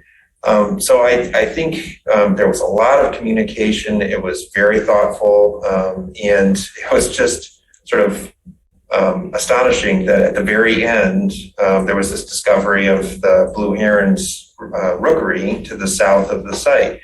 And I commend you and Nico and everyone involved in the Woodview development for being so willing to continue talking with the township at that point, and to be creative in coming up with an alternative plan that pulls all of the development further north and sort of compresses it into a smaller footprint. That's where we got into some of these changes with some of the elements in the earlier plan. And I think too, part of what changed is there was, in between the time that you started and now, we have a different planning commission and we have a different board. A different economy. Well, and a different economy. And different, honestly, I mean, I've been, I did the Trailwoods project, just wrote your huge check, where, the priorities shift, and I try and run our development team very transparently. If we can't do something, we'll say we can't do it, and if we can, we can. And that to me, that's how my father taught me the business, and his father before that, and we try and do that. As far as the priorities of where things, that I can't speak to. I mean, I like the idea of having a joint planning commission and township board meeting, because it certainly clarifies things. It would be helpful. I mean, I'm just saying as a board member, it'd be helpful for me. It's not your problem, it's our problem, but it's now your problem. I would say this is a bit of an unusual situation, and Matt hasn't lost his hair, but I have. In that we knew that in order to make this work, we really needed to start construction this summer. And so we were doing everything we could, and the township has been very, very helpful in terms of processing things as efficiently as they could. And we've been very reactive to everything because that's just necessary in order to keep the project going. So it has, I would say this is a little different than what you'd see. The original PUD took 2 years to approve, and that gives everyone a lot more time to understand that. This plan, while it's very similar, there are slight differences. Most of the road pattern and the layout is similar. I think a layman would look at it and really not be able to tell that much of a difference to it. But the process was accelerated. Unlike other projects, because we all knew we were trying to do something good for the Blue Heron rookeries, and that was the priority. And I do appreciate everyone doing that. I really do. Yeah. If the Herons could be here to thank you, I'm sure they would. But if they were here, we would all be very scared because blue herons make a very terrifying sound. We all love them, but I think Kathy has some additional questions. So let's. Oh, I'm sorry. Questions out first. That's okay. I did have an additional question. You partially answered it. The conversation has moved on. It's okay. All right. I'm comfortable with it. I don't have any questions. I just want to say that I reviewed plans. I wasn't involved with it at the beginning, so I was unaware of some of the original discussions about senior living, senior housing. But I've been impressed with your willingness to accommodate our suggestions. I've looked at some of the changes that have been requested, like for EV charging, which I think really is going to help support sustainability in the long run. And it would appear to me that all of the changes that you've accommodated really have improved the project.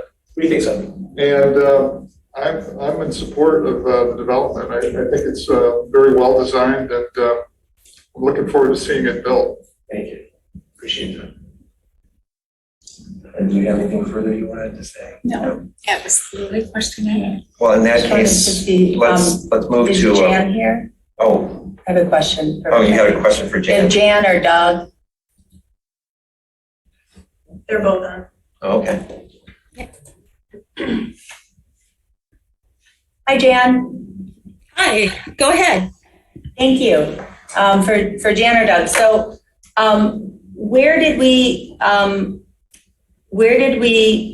in the process lose the kind of affordable / senior housing? Could somebody remind me of where in the process that was, because let me just say, I mean, love Herons. I love an electric car if I could afford it, but let's get real. Like, this is becoming, our township, like most places, people are getting priced out. Families can't continue to stay here. And when we have so many homeowners, we've got an increasing number of rentals, which is great, but people who are homeowners today can't afford to rent those rentals.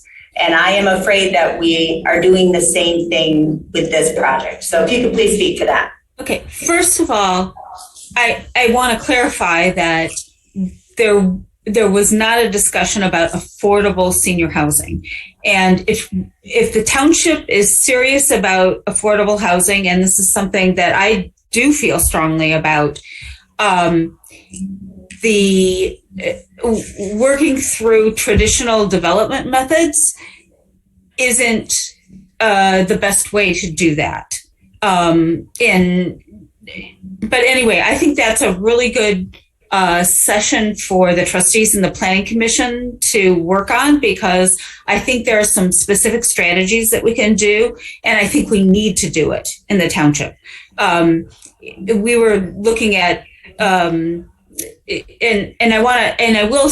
do want to schedule a working session on our updated PUD ordinance, because there are a lot of good things to discuss about that. So the affordability piece, it really wasn't there wasn't really a discussion about the affordability piece. The senior piece did disappear when we opened up the redevelopment because of the Heron rookery. And okay. Yeah, so I wish I would have, I'm not saying directing this to you, Jan, but at that point in time, I wish I would have known that, because I don't know how many attorney meetings we had with Jim Fink and the rookery, and look, they're going to be able to save the Herons. And I was like, ooh. But if you had said to me, Herons be seniors, we would have had a conversation. I also think, and as an architect, I've been involved in a lot of senior housing. Yeah. And I have I have a strong not-for-profit bent on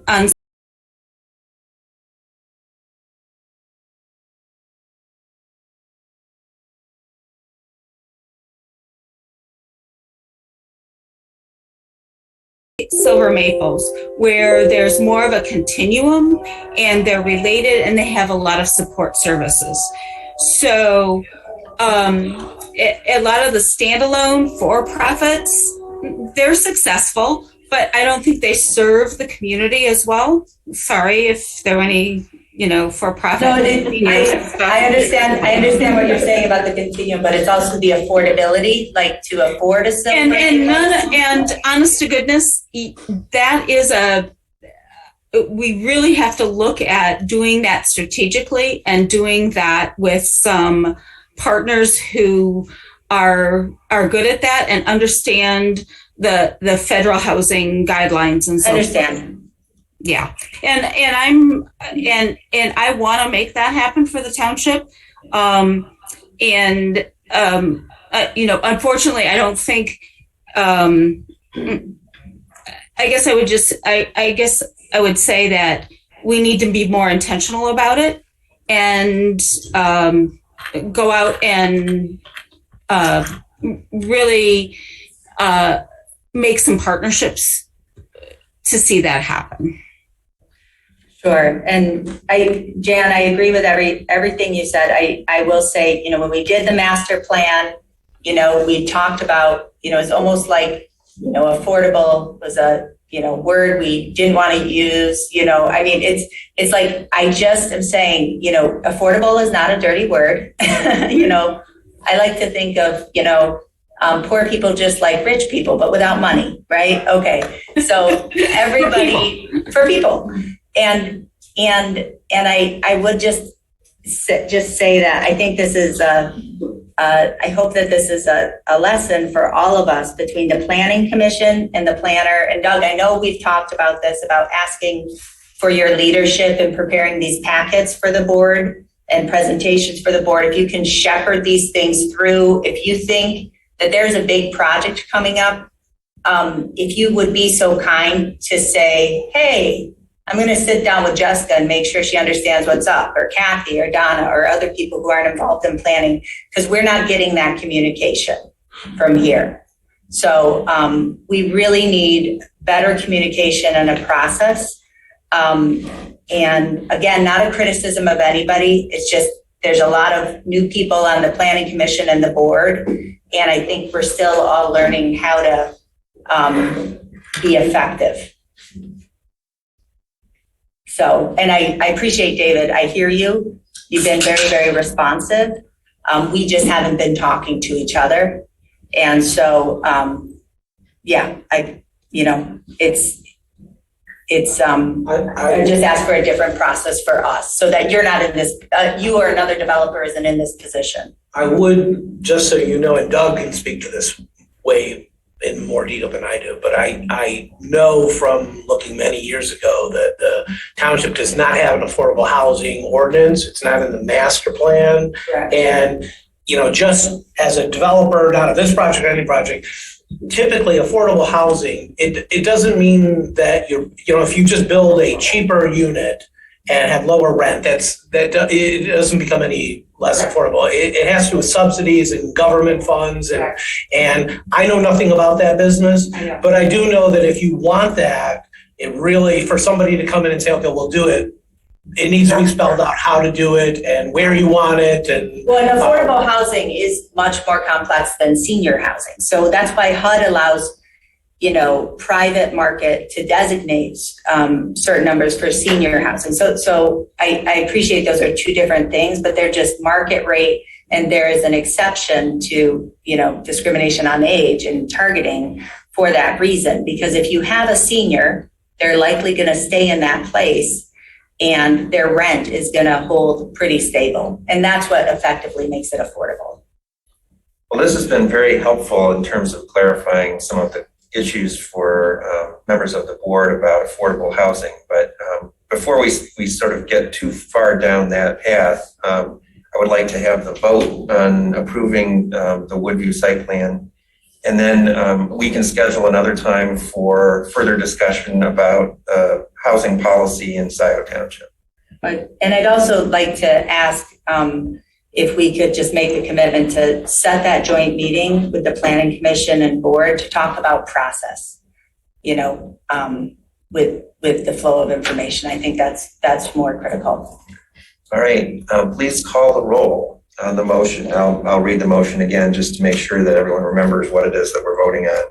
To approve SP number 22007, Woodview Commons final PUD site plan based on the Planning Commission recommendation of approval, with the condition that the township and Woodview Commons developer reach agreement and clarify the final number of REUs. But I thought we did. We 593. We have, but And didn't OHM confirm? the materials in the packet did not reflect that. But don't we know that to be true? We know that the REUs have been agreed to subsequent to the assembly of this meeting. It's okay, it packet. can just be based on the facts as of this moment. I think the numbers should be in there because Agreed. we're getting close to our capacity. Yeah, I don't want a big condition built into this motion. Well, if we're not ready, we're not ready. If we're ready, let's put it in. The number is correct, and it's been confirmed by OHM. That's And if you want, we can put a slide up to show you how we calculated it. It's a bundle of math. Just a statement, Yeah. not a condition thing. All right, so let's amend the model motion to approve SP number 22007, Woodview Commons final PUD site plan based on the Planning Commission recommendation of approval, with the stipulation that the number of REUs is 593. Correct. Is that acceptable to? That's much better. Patrick, I think you were the second. Is that okay? Yes. Okay. Well, with that motion, please call the roll. Palmer, Yes. Flintoff, yes. Jerome? Yes. Noel? Yes. McLaughlin? Yes. Hathaway? Yes. Motion passes 6-0. Thank you very much. Thank you. Thank you, Yes. Jan. Thanks, Bill, I noticed Biltmore, in your, kind of your credits when you started your, where do they come in? Is that the family connection you referenced? My great grandfather started one of the Biltmore companies. There's been many over the years. Luckily, the fourth generation of the family business, which if you go to business school, they'll tell you is not supposed to happen because it's very unlikely, but it managed to keep going. My son is in aerospace engineering in Michigan, so unless we're developing on the moon, is maybe the daughter? I know, but I got 3 stepkids, so you never know. We'll see what happens. Thank you again. Appreciate it. Have a good evening. All right, well, that brings us to item J5, I believe, which was moved from new business to unfinished business. That is possible action to approve the updated job description for the authorized position of finance director. And the model motion is to approve the attached job description for the authorized position of finance director. I'll make that motion. Is Amy here? Is there a second? I'll second that. So it's moved by Hathaway, seconded by McLaughlin, and Amy Sell is available. And I would just have a request, because we have a discussion before the motion's on the table. Well, the motion, You're we'll discuss supposed to it make a now. motion You don't have to, Donna. We don't have to, but when you can, Okay. and we did. Well, then it's going to be a very complicated amending. So it's,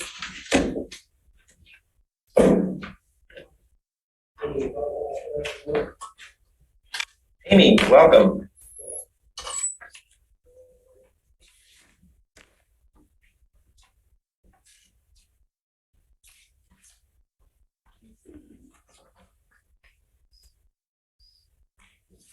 So, Amy, would you like to make any sort of opening statement? Great to see everyone. Happy to appreciate everyone's involvement in the finance director searches and the process to work on the job description. And I'll leave it at that for opening remarks. And thank you. so where do you want to start, Will? Well, I guess I would start by saying I'm sort of puzzled why you felt that the last version of this that came to us was not a consensus document. You had some elements of this that you disagree with or that you feel should be changed. No. I think this reflects, I mean, it's not something that we have 100% agreement on, so I guess in that sense, it's not consensus. Could I just highlight where there's changes from the version Donna, Will, and Amy and I last discussed, significant ones. So well, and I'll just say, first of all, I hope not to spend much time talking about this because I know that Will opposes this, but I will say, again, the finance director has reported to the clerk for 2 years. I will say again that under MCL 41.75A, I object. I do not consent to this board to delegate duties that are delegated to me as clerk to the township administrator or the finance director. So that would, we had outstanding questions on that, but for the record, I'm stating my lack of consent for the supervisor being the administrator who reports to the board. But more important, what we talked about, I had suggested one sentence, which is not necessary. It just states the statute, which is the reality, whether we put it in the job description or not, that many of the duties in here are the duties by law of the treasurer or the clerk. Treasurers and clerks come and go, right? So you may have a treasurer who wants to handle a lot of her responsibilities directly, or she may want to delegate them to the finance director. You may have a clerk who, for example, Donna handles much of the treasurer's duties herself with support from her deputy directly. So she may not choose to. I, as clerk, would want to delegate all of the duties to a finance director. So you're always going to have that difference. So I just had a sentence in there regarding 41.75A. It's not important. It's in the statute. I just want the board to recognize it. So I thought it'd be helpful to put it in there. It doesn't change this because the statute will always trump what we do. So on the substance, forget about direction. I think what's most important is that we recruit a finance director who we really elevate and who has enough independence, autonomy to effectively and professionally manage the finances of this township. All right, and that's what we've been working for. And it's what I'm concerned about is that the changes that Will inserted actually shrinks what it would be responsible for. Can I just pause? You keep referring to it as if somehow I changed this independently on my own, and that is just not what happened. So Okay, let me just talk about changes. Okay. Changes that we had last looked at. Bullet point 1 used to read activities of the township government that are not directed by the supervisor, clerk, and treasurer. That was struck, and instead it was put including accounts payable, and payroll. Clearly, Amy Sell did not write accounts payable and accounts payable.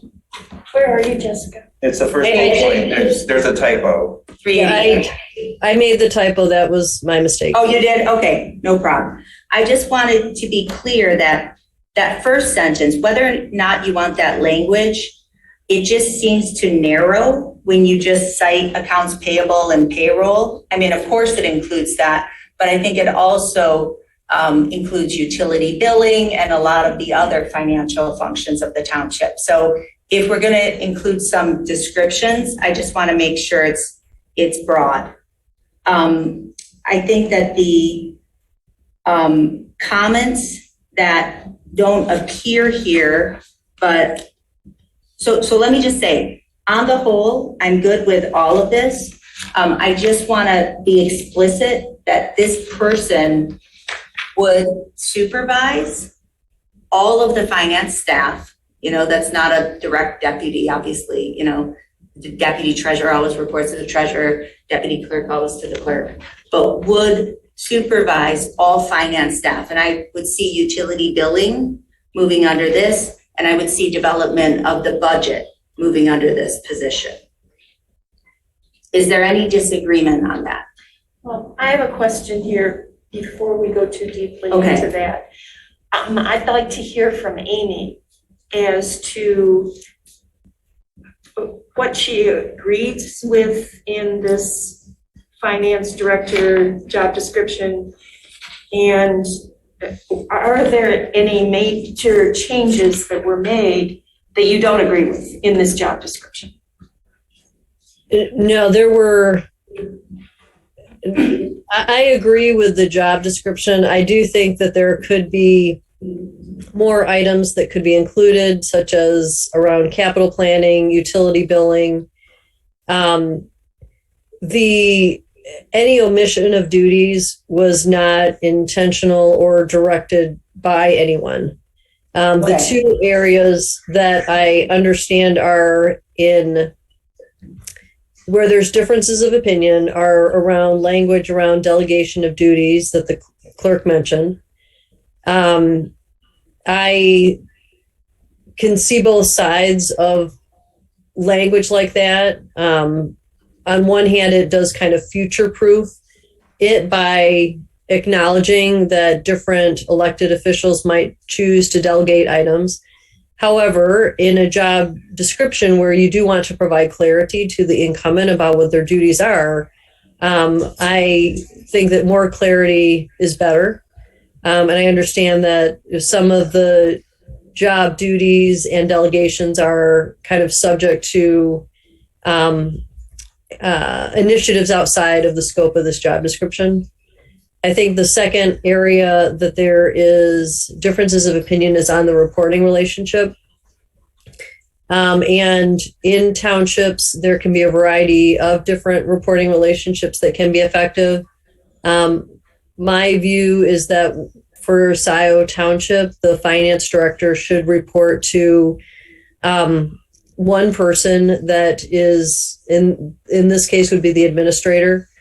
I am in favor of having a township manager position, but that's kind of another topic for another time. And if there was a change like that, then I would want the finance director to report to that position. But I do think that this position needs to have very clear guidance. And with the way that the township is structured, with 3 people that have operating roles, that it can be tricky to navigate. And by having a streamlined approach, I think that can make the finance function operate more effectively. Further questions, Trustee Noel? Yes, I do have another question. You digressed and talked about the consideration of a manager structure.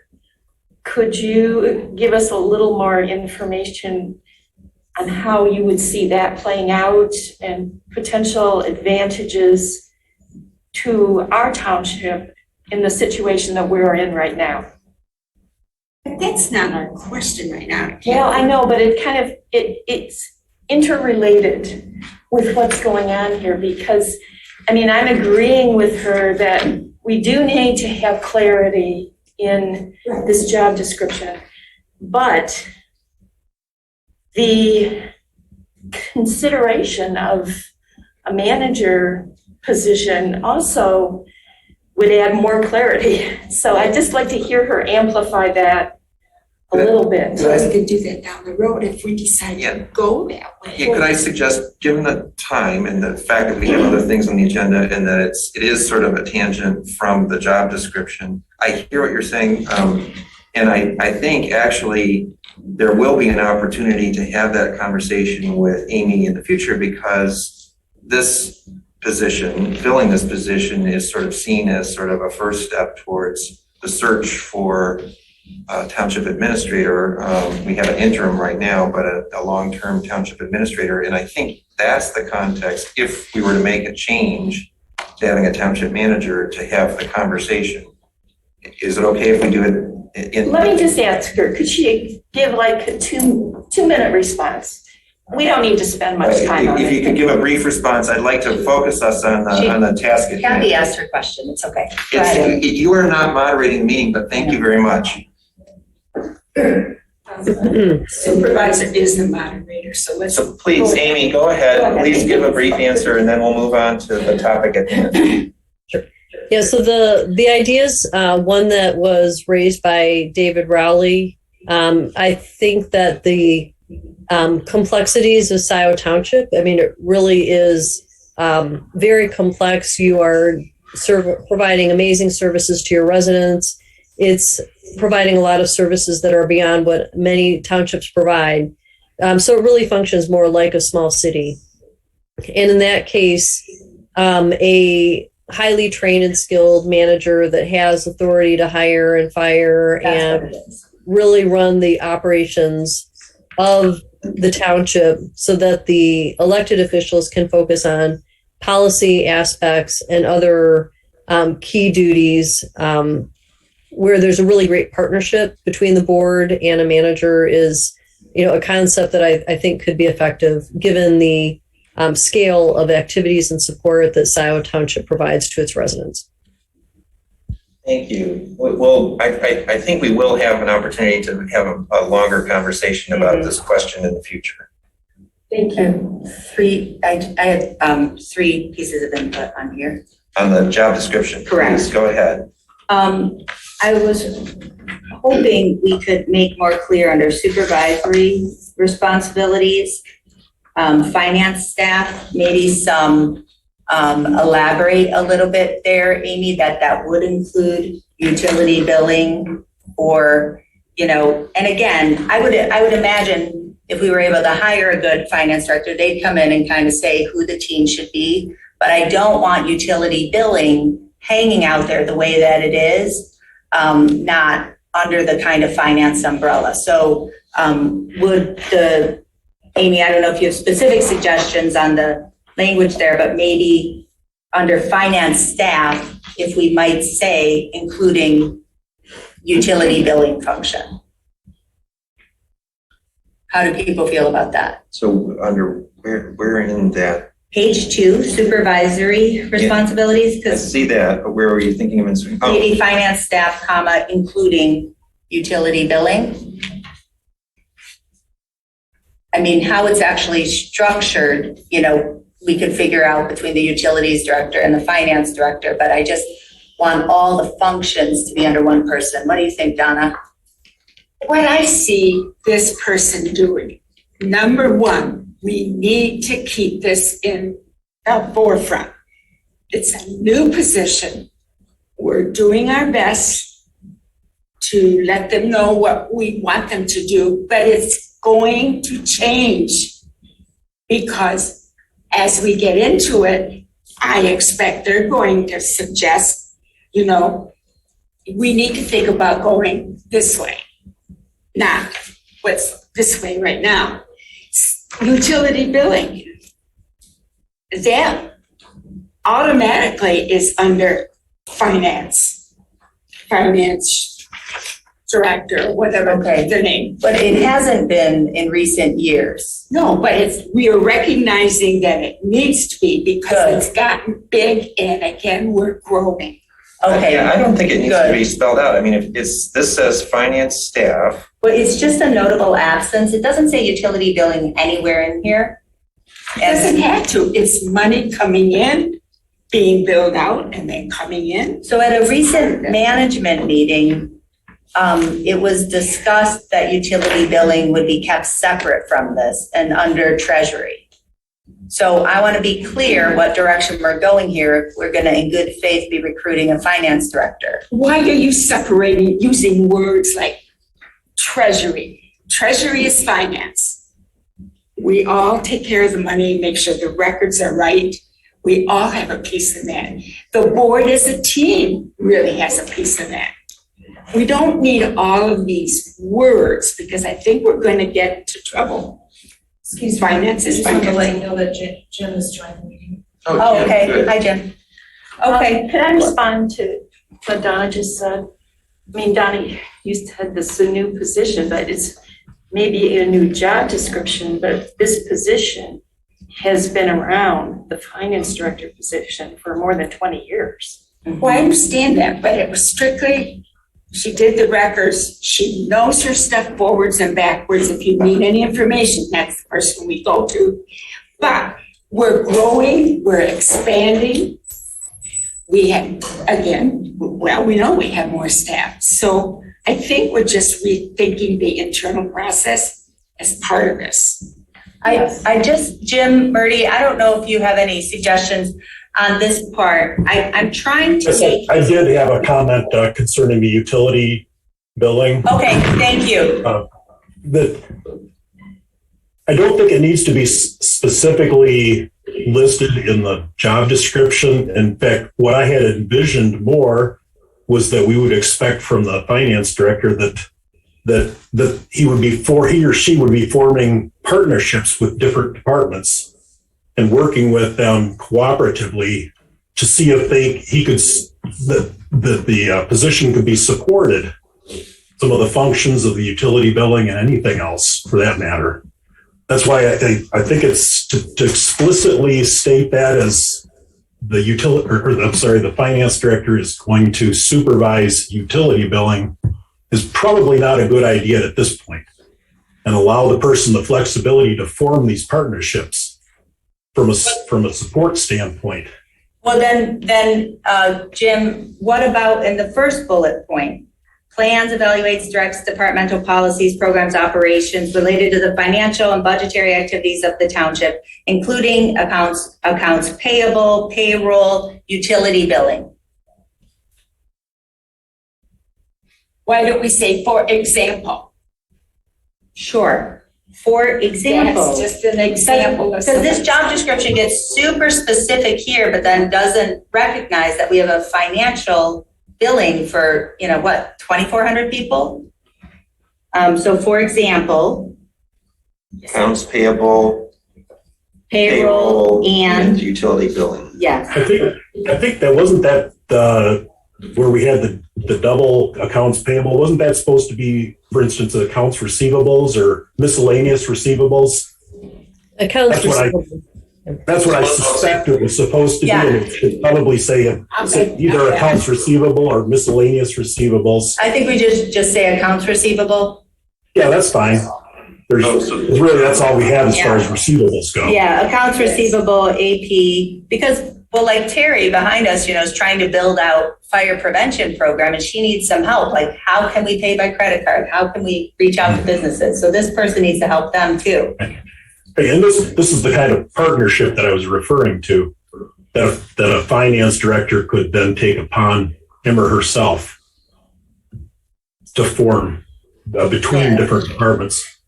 Right. So that line would read, instead of what it currently reads, it would read, for example, accounts payable, comma, accounts receivable, comma, and payroll, period. And utility billing. Wasn't that? You didn't just say that. I know, but isn't that accounts receivable? No, Will, what is the deal with utility billing? Well, I thought we were looking for, I thought what Jim was suggesting is that this accounts receivable encompassed a utility billing. That's why I was reading it back. I think Donna said include utility billing under, As an for example. example. Change the sentence structure. Well, I know, we just went through two changes. That's why I read it back. Did I get it wrong? Yes. Okay, so what you're saying is it should say, for example, accounts payable, comma, accounts receivable, comma, payroll, comma, and utility billing? Yes. Those are examples. Okay. They're major functions. They're meaningful. Well, I know, I just thought utility billing fell under accounts receivable. No. Everything we do in this township is a major function. Keep that in mind, everybody. I mean, technically, yes, though, but it's a whole, it's a whole, person's job, so. Great, good progress. So, one thing is I do want to note, under budget, I don't think it's important if you're gonna have a lot of feelings about it, Will, but under budget, the bottom bullet point, support the budget process by working closely with department heads throughout the year to understand their needs. Work closely with it should be board to set up the budget timeline. It is the board that develops the budget. We currently have delegated it via resolution to the supervisor. It is not a statutory duty of the supervisor, particularly if we get a manager, then the manager becomes the CAO who anyways, I just think it's cleaner to just say board. If the board wants to say, hey, work with the supervisor on it, that's great. But I just want to be clear that what we're doing here, and this is where we may have more substantive disagreement, Will, is in these comments that you put in here. The delegation of authority by the supervisor. So these don't appear in here, but in Will's comments, and we haven't had a chance to talk about it because Will sent his input to Amy. And in the comments under, and you can highlight these, directs the audit, the budget note, and capital assets. So just before we get too far into this, down this wormhole, the question that was posed to me, a request actually by Amy, was to provide examples of places where the supervisor was delegating authority to this position. So I was responding to Amy's request. Yep. That's what those notes refer to. And they refer to specific actions by the board, delegating specific authority to the supervisor. So what we're dealing with here is not some document for some future reality. We're dealing with a document right now with the reality that exists. And I want to make sure we're in the same reality. Okay. Because Amy also asked me for my statutory duties that I would be delegating. I'm sure she has the same for the treasurer, so I gave her my spreadsheet. So there's a delegation of authority because Amy's done a wonderful job of trying to work with us.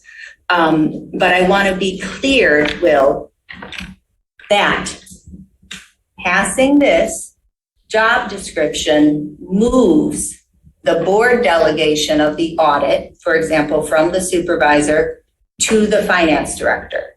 It does not keep it under the supervisor to supervise the finance director carrying out the audit. I use that as an example.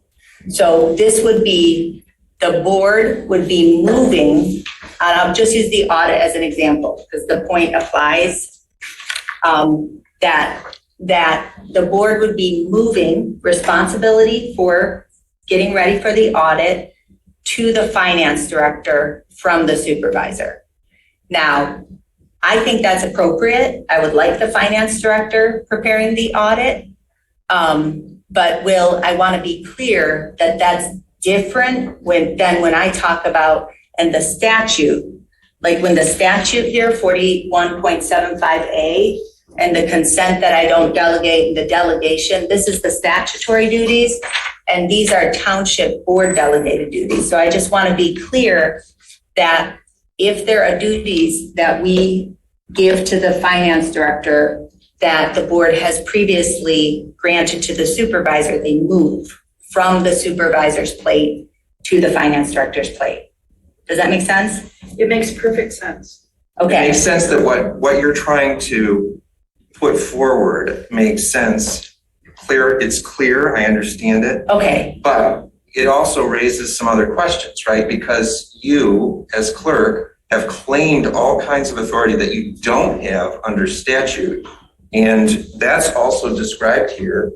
And are we also being clear that you're going to stop talking about, for example, having finance staff report to the clerk as a statutory function of being clerk? No, I just objected to that. Well, there you go. So I don't think we really need to do what you're saying, because what Jim was proposing is that the finance director would come in, he or she would work in partnership with other people in the township to deliver what we're, our work product in terms of finance. And that involves all sorts of people, both staff and elected officials. But here's... And there's no necessity for what you're describing, which is somehow sort of changing the vote of the board that occurred before. But I do appreciate that you're acknowledging that the vote did occur and the delegation of authority does exist. So I'm just stating, I just want as many people on this board to be clear about a vote on this does not include the invisible comments that Will made, that it would be giving, it moves, or when a board makes a resolution or a motion and then makes a future resolution or motion, it replaces it. We know that. We talked about that many times. Okay, good. I just want to be clear because I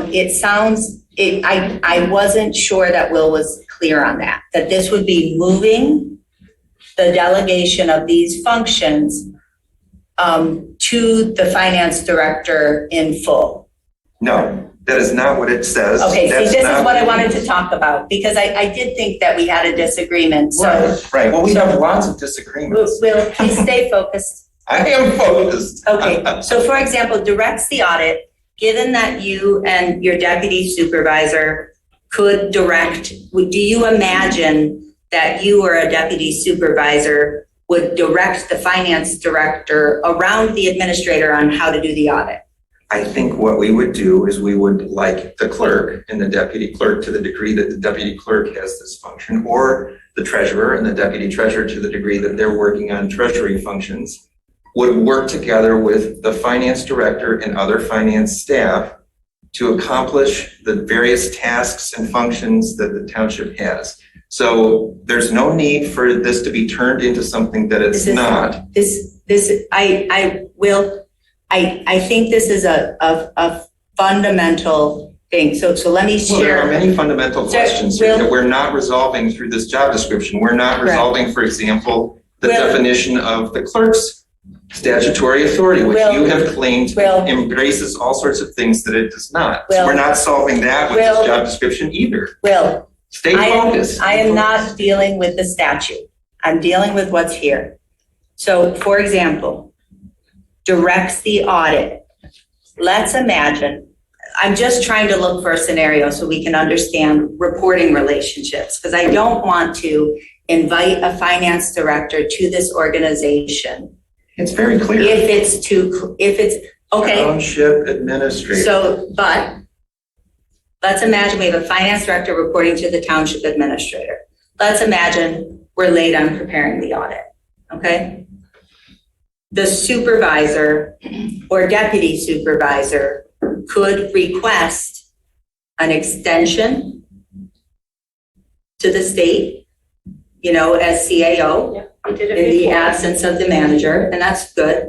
But what involvement do you imagine having, Will, in the day-to-day direction of the finance director? Because I do think having, Amy's talking about the importance of a clear single report, and Amy's recommendation is that it be the township administrator. How would you work with a township? How would you and your deputy work with a township administrator on something that you believe you want to stay really involved in, like the audit? I believe we would work very closely, just as we have been. Okay, we just had an administrator leave after 5 months. So I think we need to be very careful. History. We're trying to get this person in, give them an idea what we're expecting of this position. Let's stay focused on the job description and not drag in all sorts of narratives that are, outside of that. Well, I think that Jessica is raising valid concerns. We can't ignore history. We've had issues in the past. We still have issues. And at some point, we are going to have to talk about it as a board. We haven't really had that discussion yet in terms of why did David Rowley leave? What were the issues that he identified? Okay, we haven't had that discussion yet. I understand. I understand the desire. And I talk to you about the necessity of having it. I understand that this is a topic that you would like to talk about, but this is not the topic that we are talking about right now. Once again, some of the issues that were left unresolved when David Rowley departed are still with us. And I am concerned because she's bringing up valid issues. We're going to have to deal with it in some way. We don't have to decide it in this job description. And this job description doesn't decide all sorts of issues that are trying to be inserted into it. Okay. So rather than get into a discussion about why, what factors might have led to the departure of the prior township administrator, or what, delegation of authority this would overturn by, having a job description. We have a job description. I think there's a good example. We have a job description for the township administrator that shows how it works together. It's intended to work together with the supervisor. We have this job description. It mentions working together with other people, other officers, other positions within the township. That's the anticipated outcome. We don't have to and we really can't anticipate everything that's going to happen in the future. We can describe what this position is, what we expect it to do. And I think Jim Murdy described it very well a few minutes ago, that this person, whoever it is who fills this position, would come in and would form partnerships, work together with other people in the township. We hope that happens, and I hope it happens. Mm-hmm. But the thing is, if the system isn't conducive to that, meaning the environment, the pre-existing working relationships, if there's a degree of dysfunction, it makes it so the whole environment isn't conducive to forming those types of working relationships. So she's raising questions, very specific questions. Well, I understand they're very these specific, but possibilities. you can't, what you just described, Kathy, you can't solve with a job description. Trustee Jerome, I see that I you. guess I'm amazing. I think we were trying to get a job description approved so that we can fill a position that's been identified over and over being an emergency.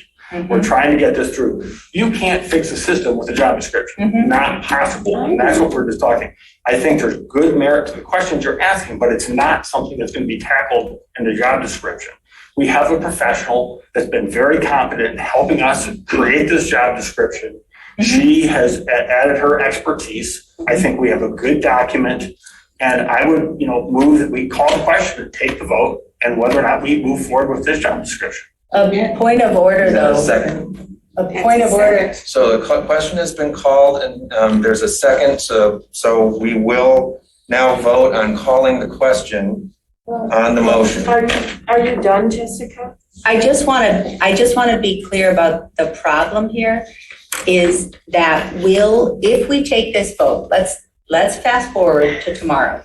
If we take this vote now, I think what's happening is Will has a fundamentally, Tara, you're on camera. Tara? Oh my gosh. With the cat. That was my partner and our cat Stretch making an appearance. So this is the problem with working from home, everybody. Well, I saw a tail wagging next to Amy. Yeah, it could have been much worse, especially at my house. You never know what's going to happen. So luckily the kids are in bed or, dressed in a way. Yes. So is that really, and sincerely, I believe that Will has a fundamentally different understanding of what passing this would mean.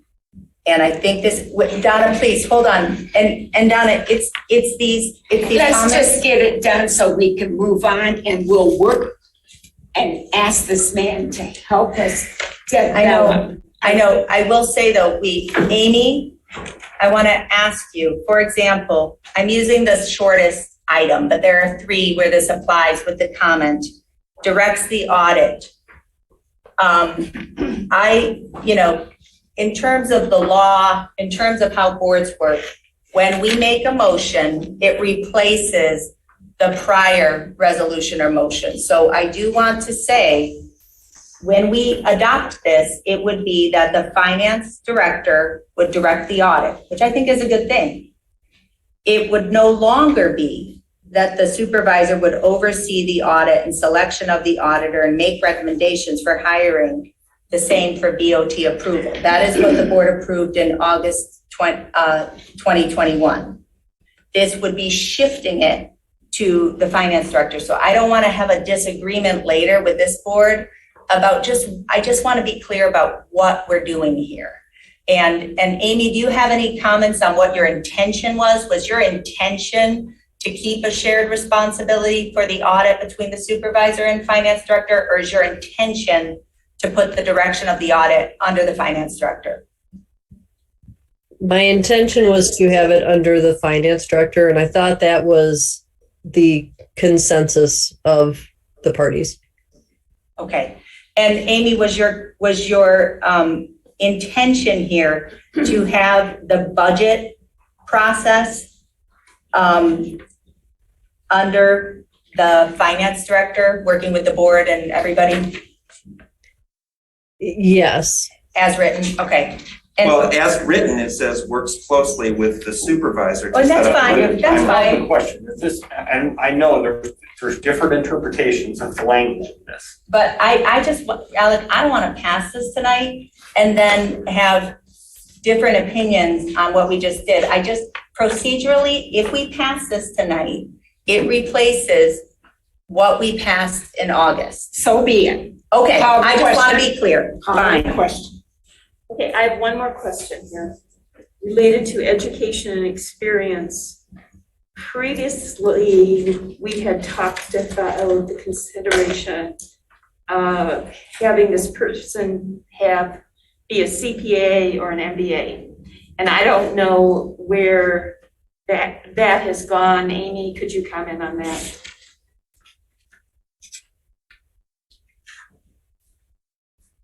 On page 2. Yeah, the CP.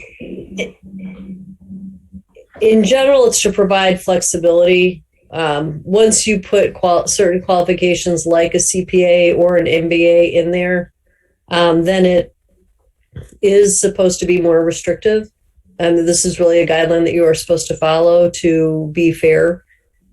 Given the tight labor market and expensive salaries that CPAs can command, my general thought is to provide more flexibility. Obviously, a CPA is preferred, advanced degrees might be preferred, but it's better to provide more flexibility because sometimes someone could have extensive experience, and finding people with fund accounting experience can be very challenging in this market. And I will say Amy's done a great job of finding people who have CPAs and public finance experience for us. Amy, at what point in the process would we set a potential salary range for this job? That's usually something we do with job descriptions. No, we don't. It should be. I guess at this point, with this situation, we're in, just wait until we have a candidate that we make a conditional offer to and go from there? That would be my recommendation. Yeah. Okay. I've been reminded that we've called the question. We've had a motion to call the question that has been seconded. So we must have a vote at that point. And we need to have 4, in order for it to pass, we need 4 people of the 6 people present. Who are you being reminded by? I'm being reminded by the township attorney who is monitoring this and has reminded me that we call the question in parliamentary procedure, our rules of order that we adopted call for a cutoff of debate at that point and a vote on the motion to call the question.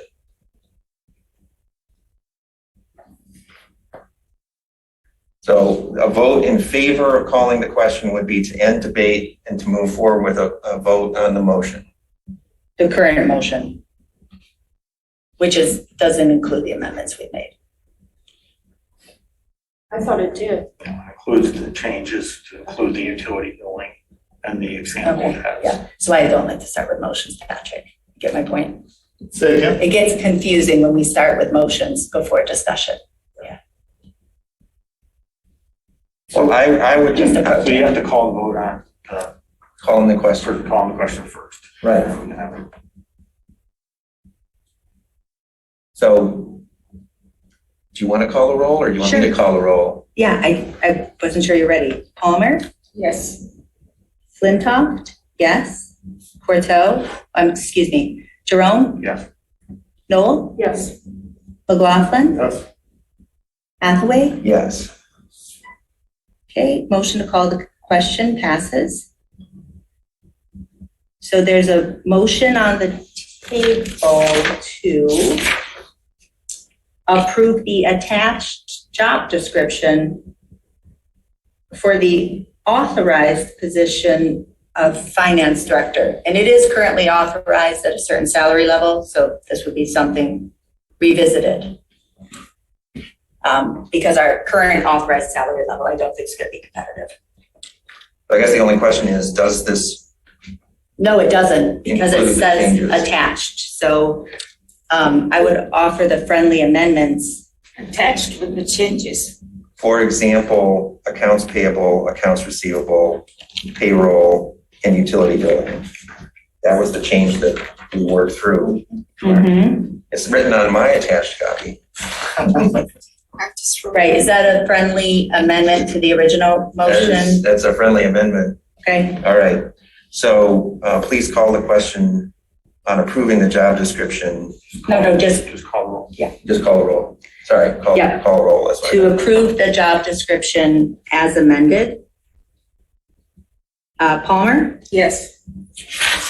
Flintoff? No. Jerome? Yes. Noel? Yes. McLaughlin? Yes.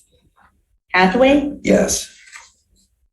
The motion passes 5-1. I just want to comment, I appreciate everybody's progress on this, and just want to say that the reason I'm objecting is because I don't grant consent to this board under MCL 41.75. Thank you. Okay. So that brings us to new business. The first item of new business is item J1.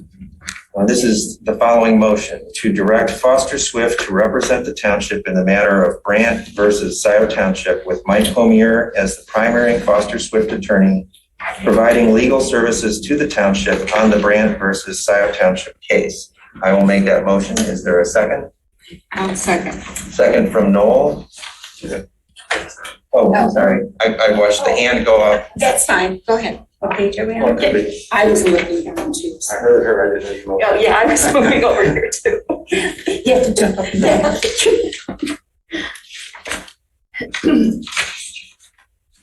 So the reason for this, I should explain, is that in part, the insurance carrier asked for clarification that came from the board, indicating the board's support for the assignment of legal representation. The carrier had previously recommended Foster Swift, but then reevaluated the case because there are no damages other than attorney damages. It's really a decision for the township board to make on legal representation. But the insurance carrier did request that we have a board action to make it clear. Well, she's not asking for money damages. You said there are no damages.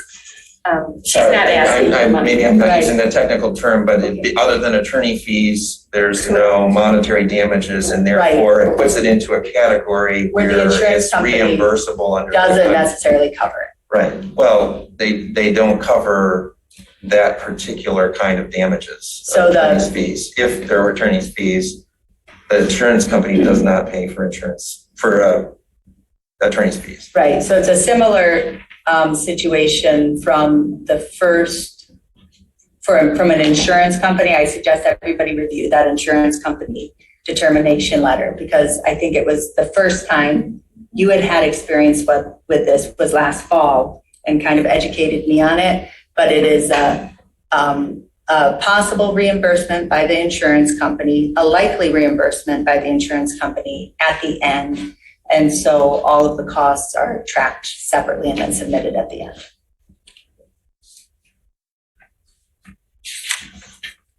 I would just say I understand the urgency for this board to appoint legal counsel to represent us in this case, and we do need to appoint somebody.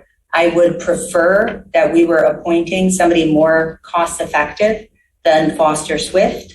They have driven up our attorney costs by writing memos, holding meetings, attending meetings, a lot of actions that seem unnecessary. And while I appreciate from a business perspective, it's good business for them to say yes to us. From a public servant perspective, they're much more cost-effective, competent local attorneys who do much better by the residents. So I'll be voting no on this, but I do support quickly securing legal counsel to defend us in this lawsuit. Are there other comments from other board members? I think that we've been well represented by Mike. I'm impressed with the quality of his work when we ask questions, and I would support having him represent us on this issue. Are there other comments by other board members? Foster Swift is one of the best firms in municipal law questions. And they have, each attorney in their firm is expert in what they do. It isn't a general practitioner, that's the word I want, position. So I have high regards for them, and I do have high regards for Mike Comier. He's responsive to my questions, and I give him credit for that, Mike. That's why I am supportive here. If there aren't any other comments, then let's call the roll on the question. The motion is to direct Foster Swift to represent the township in the matter of Brandt versus Scio Township with Mike Homier as the primary Foster Swift attorney providing legal services to the township on the Brandt v. Scio Township case. Palmer? Yes. Flintoff? No. Jerome? Yes. Noel? Yes. McLaughlin? Yes. Hathaway? Yes. Motion passes 5-1. That brings us to agenda item J2. This is brought by the administrator. I don't know if Jim is still with us remotely. Jim, would you like to? Yep, still here. Do you want to introduce this one? Sure. Yeah, this is really to provide I wouldn't say an emergency, but certainly an urgent need for assistance in the assessing department. Right now we have our acting assessor is literally by herself. So this was to be a position that could assist in the day-to-day activities, appraising properties, both commercial and residential properties, and handling all the day-to-day principal residence exemptions, property transfer affidavits, and several other matters. So it's really quite important that we get at least somebody in that seat in the assessing department. Even though it may be preferable that we're able to find somebody who could work full-time, this person is available. She's retired from Pittsfield Township and is willing to come in and provide 3 days a week, which is 3 days a week is better than nothing. And I think our acting assessor needs it desperately. So that's why I brought this forward and I recommend this person. I've known her for many years. Clerk Flintoff. Sure. Jim, I had a minute to talk to you about this morning and Andrea on Friday.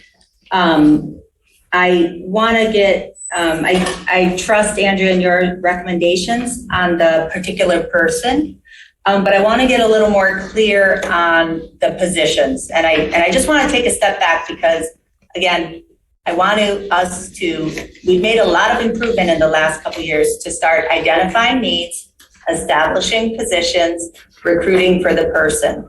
And the orders, we're going out of order here. And I understand that assessing, you need help. You also told me you expect this person to be here for quite a number of years. So this is a pretty permanent, urgent decision we're making. And so, Jim, currently, the board has approved, we have authorized an assessor position and 2 associate assessor positions. Okay, so kind of 3 full-time positions approved in the budget with one of our associate assessors acting as assessor. So I'm wondering, where does this kind of fit in? Is this part-time assessor assistant, is that one and the same as the associate assessor, or is this kind of a different job?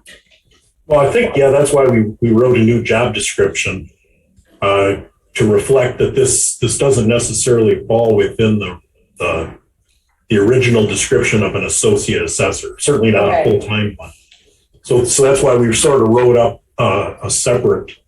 Now, a lot of the duties are the same. They're all in support of all the duties of the assessor, every bit of it.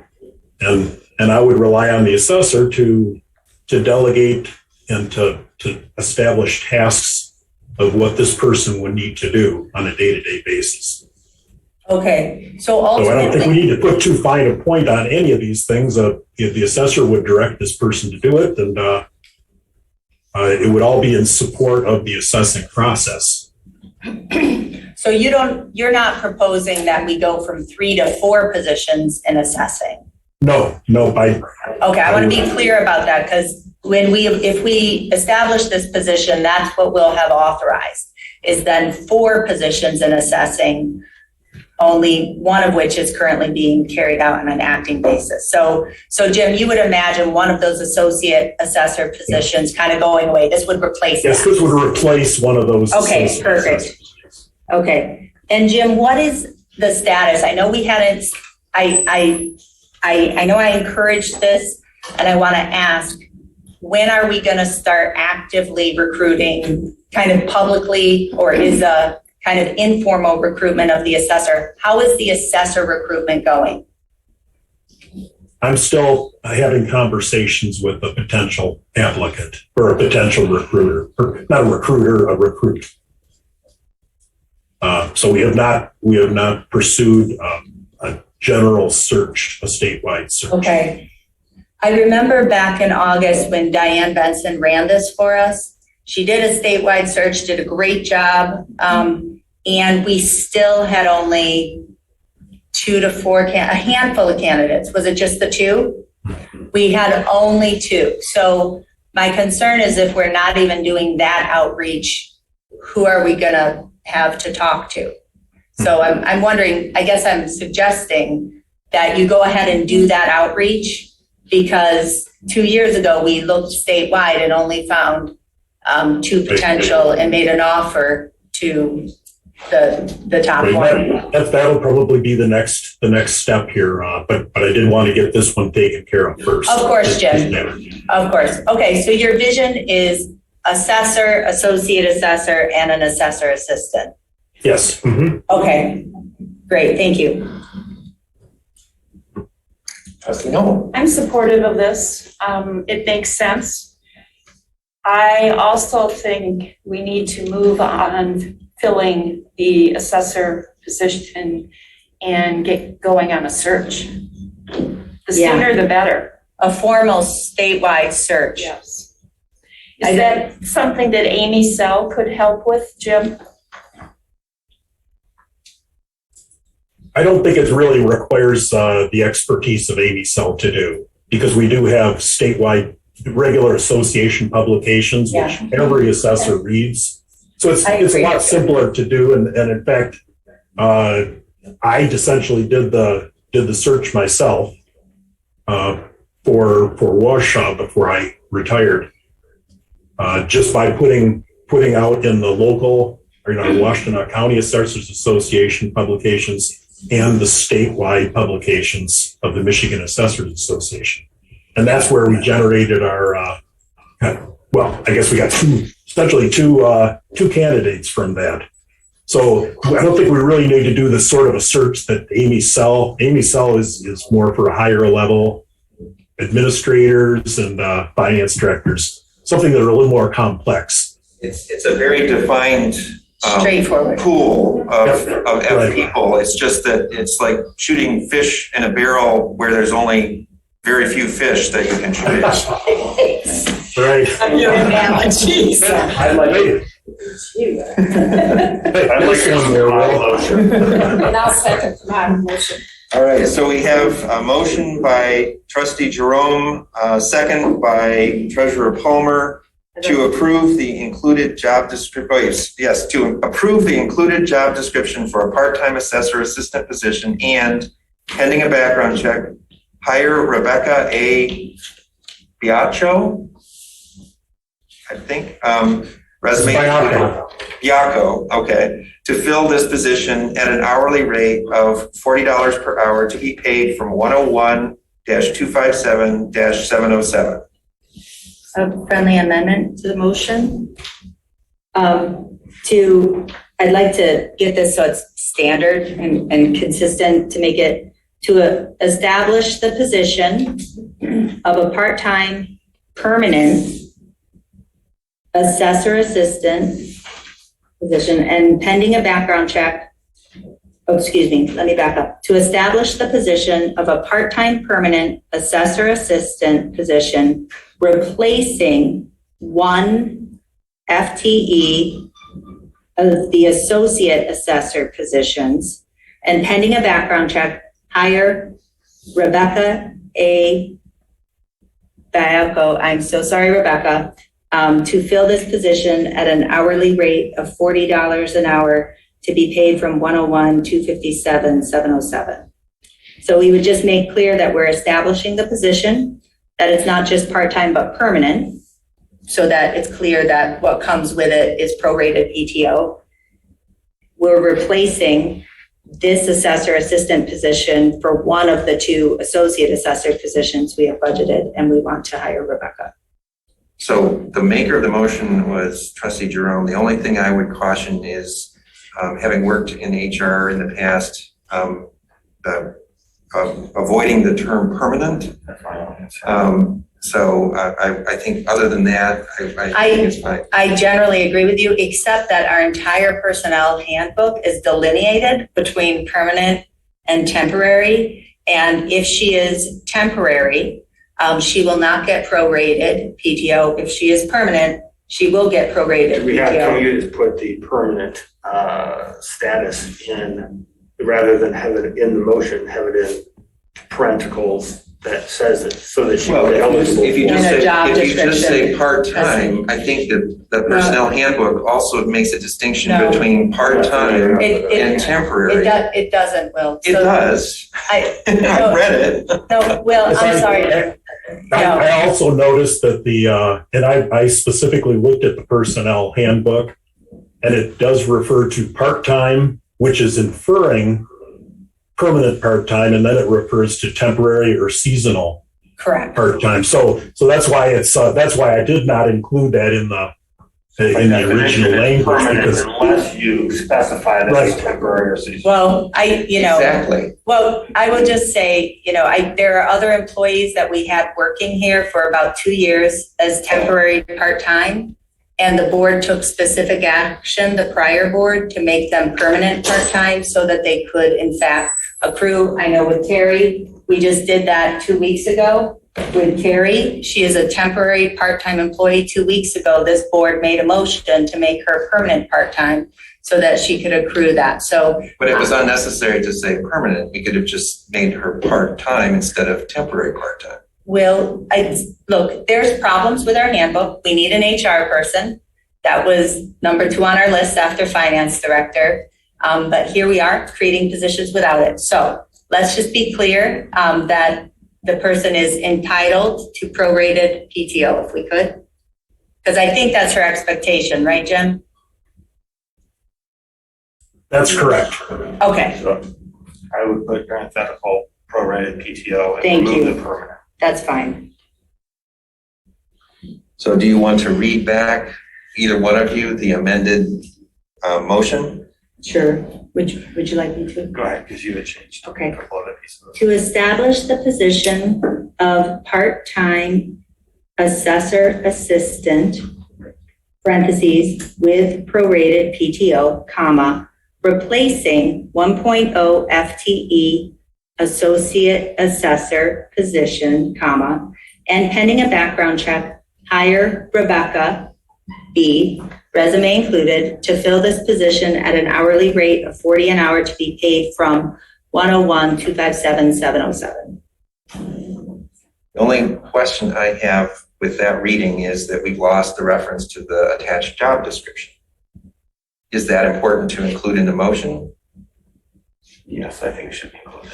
Yeah. But we can establish the position as referenced, including the job description for a Yeah. part-time assessor assistant position, parental, Right. with those benefits, and comma pending background check. And you just keep that right there. Yep. What, did we lose the replacing 1 FTE? No, I No, I still was have still that. including that. Oh, okay. Yeah. I wasn't gonna. Okay, I just want to make sure we're including all the parts that need to travel together. I will add that part, the reference to the job description. Because we're really doing 3 things with one motion, so I just want to make sure they're all there. Me too. All right. Well, with that, are we ready to move forward with a vote? Please call the roll. Palmer? Yes. Flintoff? Yes. Jerome? Yes. Noel? Yes. McLaughlin? Yes. Hathaway? Yes. Motion passes 6-0. All right. That brings us to item J3. This is the creation and authorization of the Director of Preserves, Parks, and Pathways position. The model motion is to create and authorize the position of Director of Preserves, Parks, and Pathways as defined in the attached job description to be paid from Parks and Pathways 208-751-706, 208-753-706, and 208-770-707. Is there a second? I don't know who said second first. Who made the motion? I made the motion, and I guess Jerome seconded. Yeah. And just again, procedurally, I would again ask that we start with discussion, so we don't have that kind of experience when we're trying to vote. So, is there discussion? Would you like to, I mean, I'm happy to discuss, but I know that our chair of the group is here as well, and maybe would like to speak to this. Thank you for reminding me. Andy, you've waited all this time. Please, go forward. How important it is. Well, I just, for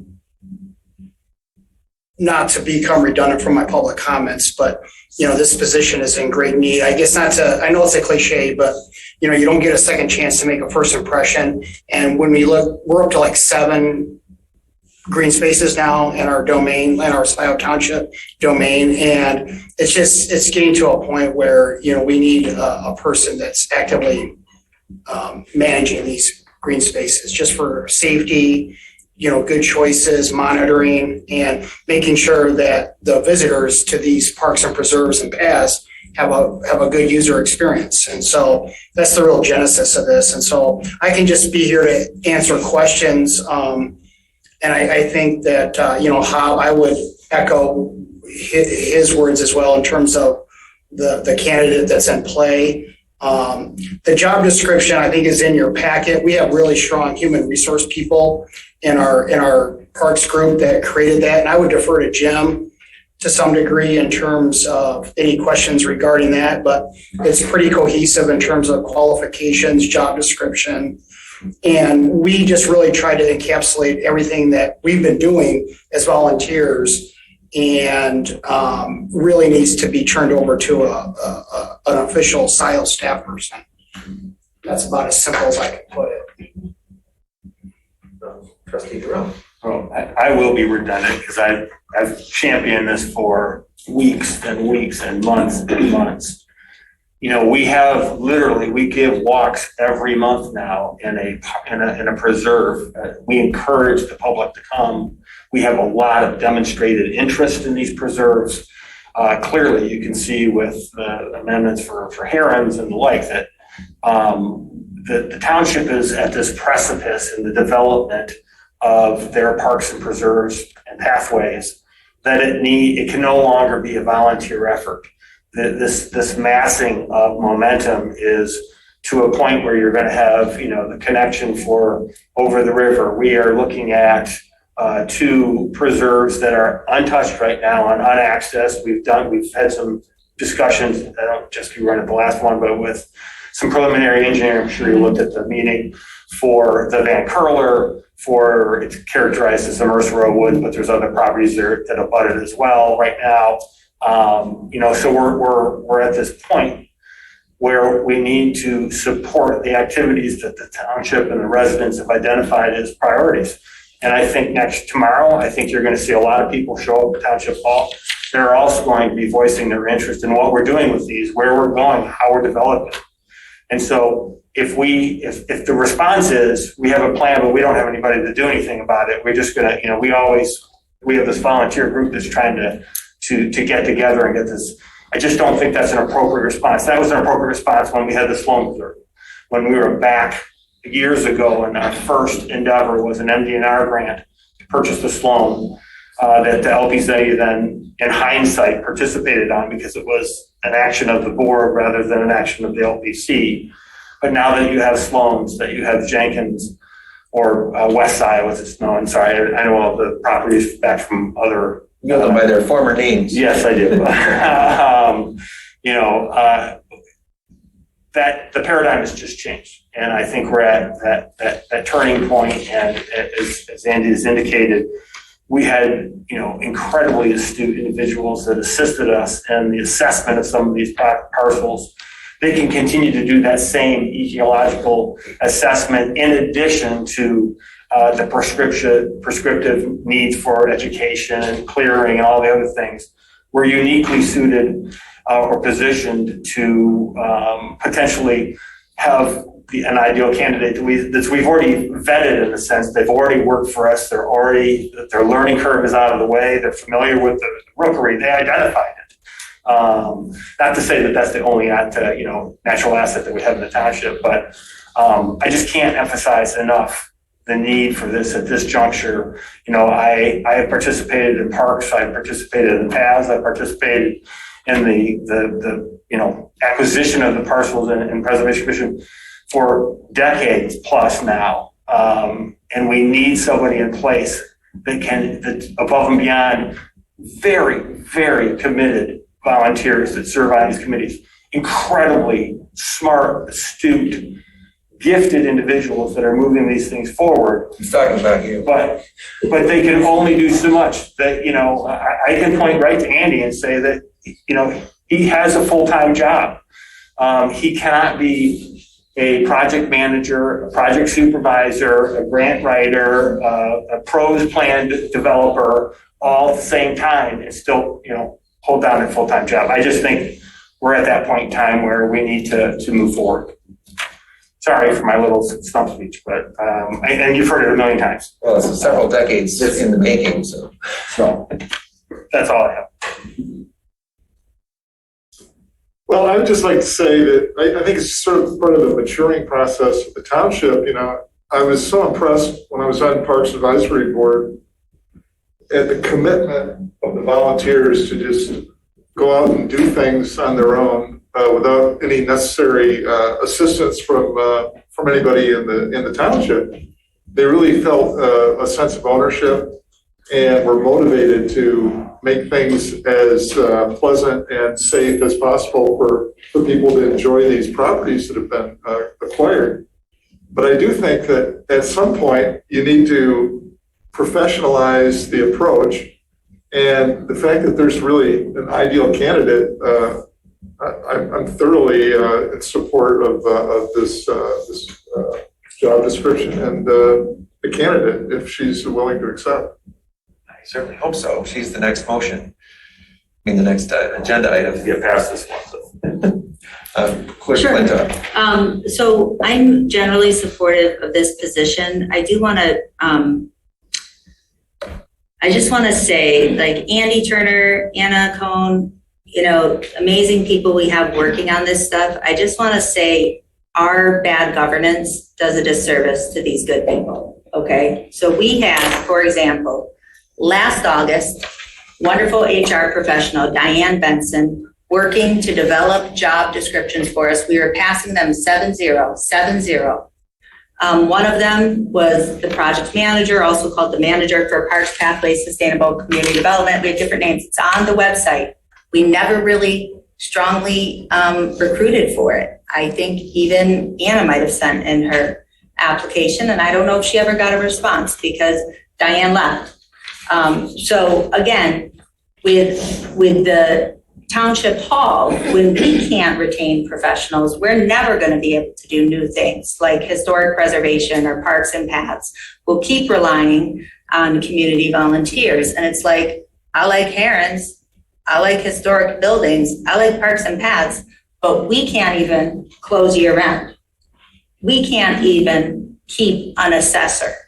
So I just share that as part of the perspective, because if I had free time, I'd love to come to your event tomorrow night. I'd love to talk to you about parks and paths, but we don't have time because we're just trying to keep the basic functions, assessing, tax collection, elections going here. So I want to be clear about that. And sometimes when I hear the aspirations of the parks and paths, I don't know how grounded in that reality it is. And so I think that having a position here in Township Hall will help that, because I feel like we don't do a good job of supporting the committees. Like I always want to do more, but always have this much time because we don't have staff to do it. And also on the same token, on the flip side of it is when I look at our list of committees, we have about twice as many committees as we should, frankly. And we create a lot of work for ourselves and don't get ourselves quite organized the way we should. I think we're sort of straying from the question in front of us. We're not. We have a 7-0 approval authorization since August of this project manager position. And so a question I have, and it was a good job description, had a lot in there. I'm sure you drew from it. But now what we're recruiting for is something narrower than that. Okay, so it would not handle the roads projects. It looks like it, and some of the other stuff. So I'm just asking this board, because there are finite resources, and we're not gonna have a good sense of that until we have a qualified finance director really look at things. But sure, there's enough money to pay for 100% out of this millage for this position to do less. But what I wanna ask for from this position is, and I know it would build and grow, the person would come in and figure it out, but we do not leverage resources the way we could. We do not say, we just got $1.5 million grant money from Lizinski, we took 0% for admin. Even though they'll be looking over that. So there's lots of opportunities here to leverage resources. And I know that Parks and Paths has been very good at that. I would also expect that we should be able to see, and I would like this measured. So I would ask for Alec, your help with this. I want to see our consultant costs start going down on some of the things as this person starts doing things, such as a P-PROS plan or things like that we typically contract out for, writing a grant, doing an updated map of our preserved properties. We spend $700 or something to pay Carla Wortman to print a map. And so I'm just hoping that our vision is that over time, this person starts bringing more of the expertise in-house so that over time we can save money instead of contracting out every little job that requires expertise. And I think that's something that we would aspire to for sure. I will say that we're at the most capital intensive time of the development of parks pathways. Correct. And we're developing is when you have to create parking lots, create paths, create bridges.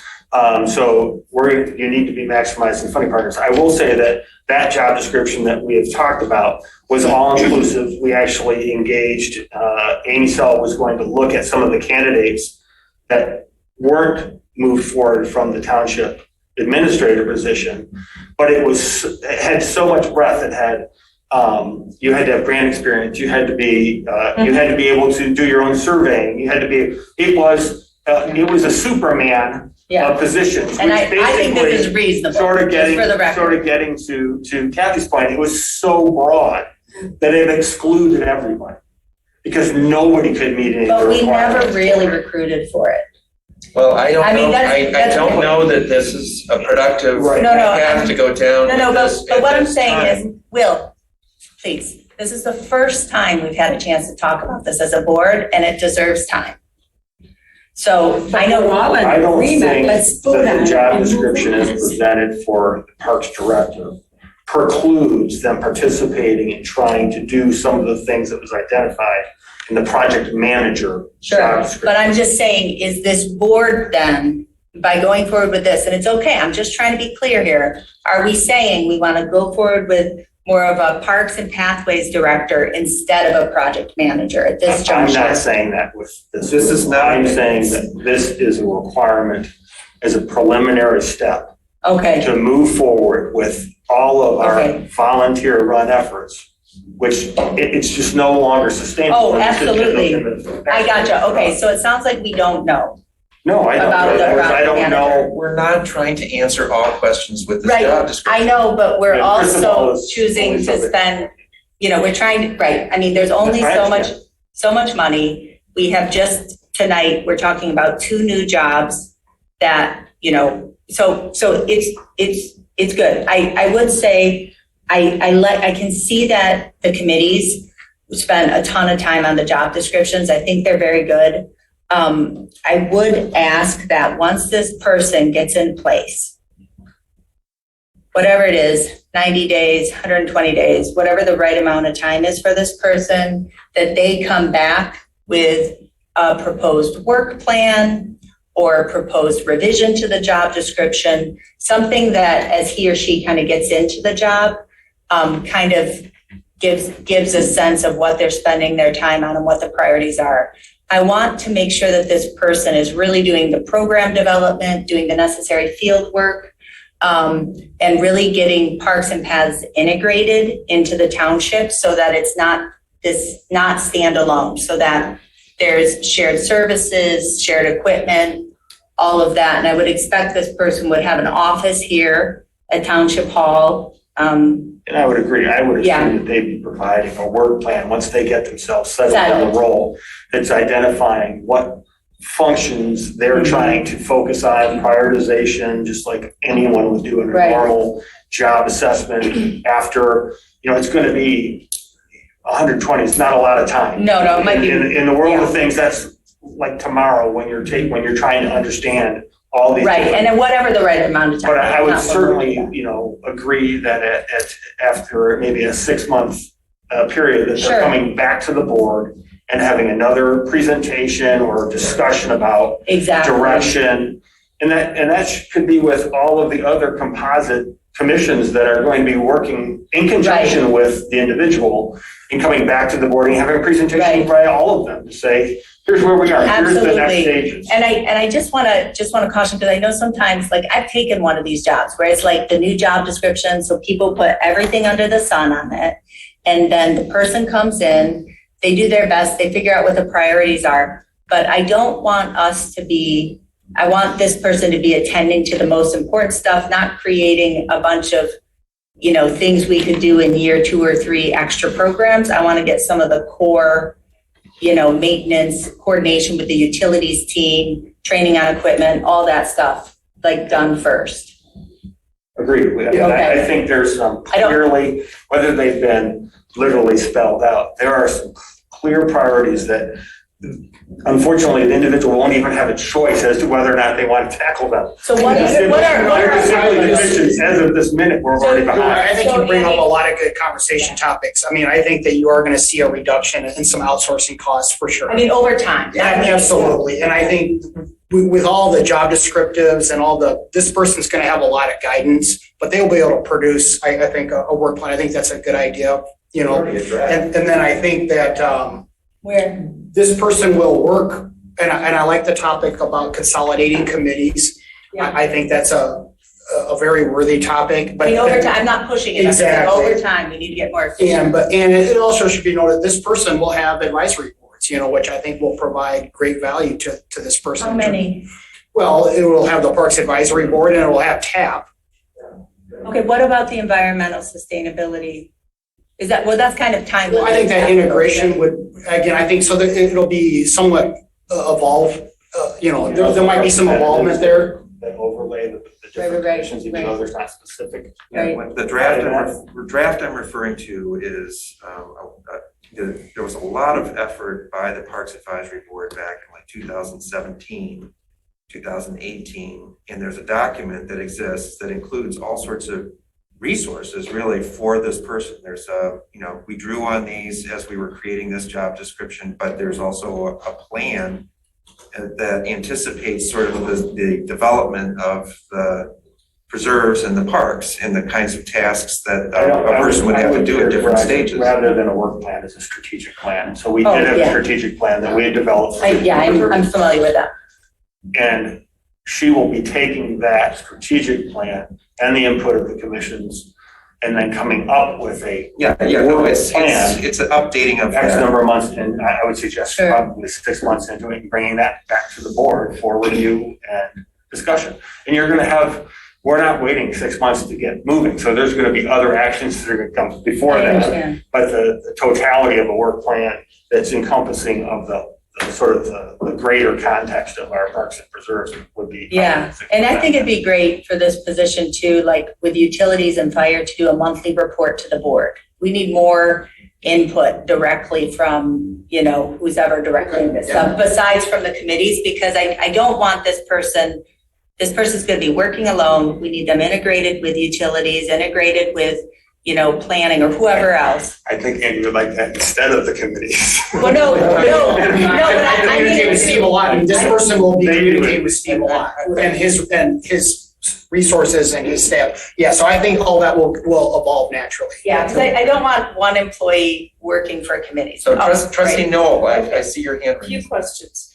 At the last board meeting, I asked for financial information on the Parks and Pathways Fund. There was nothing in the packet. Remember, you said you would provide that. I had questions about how much money was left Oh, right. in this fund. Right. I wasn't there. I'm sorry. I would have gotten it for you. Okay. Sorry. And we'll provide that for you We later. will. not The tonight. sticky Yeah. note got lost. Sorry, that's Okay. that's one that got dropped, but we can provide you with that information. Okay. But trustee Noel brings up, that's a living, breathing number, and it's close to $1 million, the annual millage revenue stream, depends, the tax rolls, and in terms of, I'm just glad that came up, just because I wanted to make sure that this position was budgeted for this fiscal year. That was my next No, question. It's so I there. don't think it was budgeted. No, it wasn't. It was. So it was, you know what it was, Andy? Both of you are right. So what happened was, and this was our fault with our budget process, was there were some in the budget we adopted. Unfortunately, there were some lines like the money was in the line item, but we never adopted the position. Remember, we explicitly said we're not adding any position. So the position was never created, but there was money in that line. So there is money. So yeah, money, there was a line item, account number was 706, full-time wages, and it got put in Park 751 for 32,500, and then Pathway 753 got allocated budgeted for 32,500. So we split it between TAP and Parks to come up with a $65,000 number, which fits in the range that we've allocated for this. The other account is maintenance, which is the other place that we were I going. wanted to ask I'm why. just speaking about line item 706. Okay, let me finish. I'll support this, but I want to comment. We have had a vacant finance director position for more than 6 months. It's probably 8 months now. This finance director position is an essential township position. And although I agree this is an important position, I don't view it as essential as the finance director position. And I am uncomfortable with supporting these new positions when the finance director position remains unfilled still. And I think we need to accelerate our efforts. We need to talk about the recent applicant that we had. And, we went to lunch with him. We have opinions. I think we need to move on that also. Yes, and I think Jim intends to. I want to stay focused on the question in front of us. Right. And I understand that, you're seeing a relationship between moving forward on this and not moving forward on the other one quite as quickly. I think it's sort of comparing apples to oranges, but let's stay focused on this job description. And are there other questions or comments from people who haven't already spoken? In that case, I would suggest that we call the roll on the question of creating and authorizing the position of Director of Preserves, Parks and Pathways as defined in the attached job description to be paid from Parks and Pathways 208-751-706, 208-753-706, and 208-770-707. Please call the roll. Okay, that is different than what Andy said, but you understand that, right? So I am confused. Why do you have it split across 3 departments instead of the 2 he named? It's okay. We could also just say 208 if you want to kind of monitor the time spent between those functions. But I thought you did reference that also. And Yeah, so that's different than what you proposed, Will, but if you just want to. He read it right off the thing. I read the model motion. That's the motion that's been made and seconded. Please call the roll.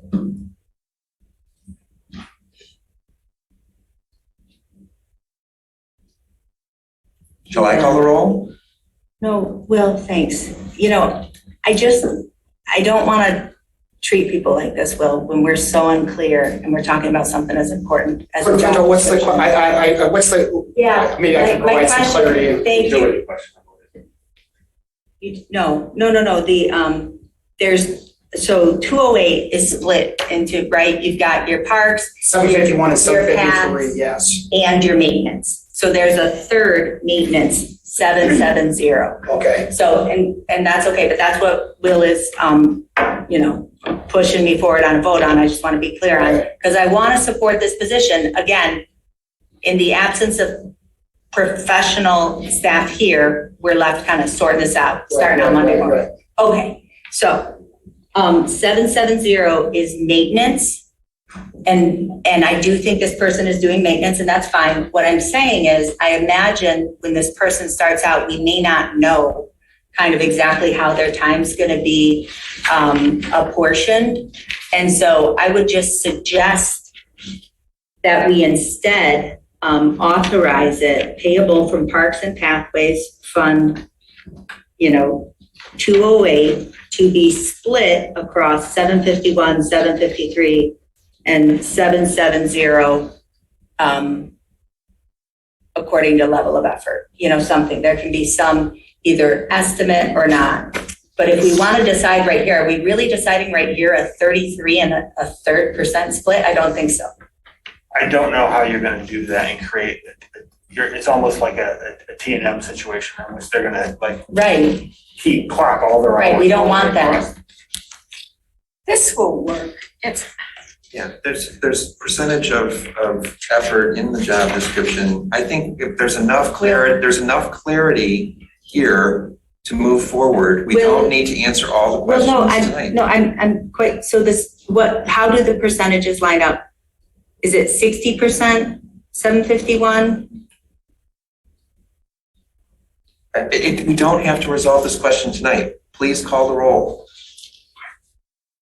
I will just say, we'll follow up with a motion. Once we make an offer to somebody, what we'll do, get the real costs and bring it back so that we know how to pay them. Because literally, we can't, process the payroll without knowing. But we usually do that after we hire somebody. So we know it's from 208, okay? I'm comfortable with 208. Palmer? Yes. Flintoff? Yes. Jerome? Yes. Noel? Yes. McLaughlin? Yes. Hathaway? Yes. Motion passes 6-0. That brings us to item J4. Thank you, Andy. Well, you can stay if you want to talk about Anna. Yeah, and actually, I think she's joining by Zoom too. Perfect. So this is action to hire Anna Cohn for the position that we just authorized. So this motion is to hire Anna Cohn to the position of Parks and Pathways Director pending a successful background check at a starting salary of $69,500 plus benefits as a full-time employee with salary and benefits to be paid from Parks and Pathways accounts 208-751-706, 208-753-706, and 208-770-707. Is there a second? Can we just say Fund 208, please? That would just resolve the whole issue well. All right, from Fund 208. Great. Is there a second? I would like to second that. Okay, so motion by Hathaway, support by McLaughlin. We have Anna with us. We also have Jim Murdy, who I should have turned to as well as the submitter of this agenda item. But Anna, welcome to the meeting. It was good to see you in person earlier. Hi, thank you. Yeah, you too. Are there questions or comments? Well, can somebody kind of go over what has Anna done? I know she's been employed by the township previously or currently, just kind of Anna, why don't you do that, Anna? Yeah, I think it'd be best if Anna did it. So Hob Calhoun, when he spoke in public comment, so he's on our board, our advisory board, and so last year we hired interns, and Anna was one of those interns, and Hob was basically essentially her field supervisor.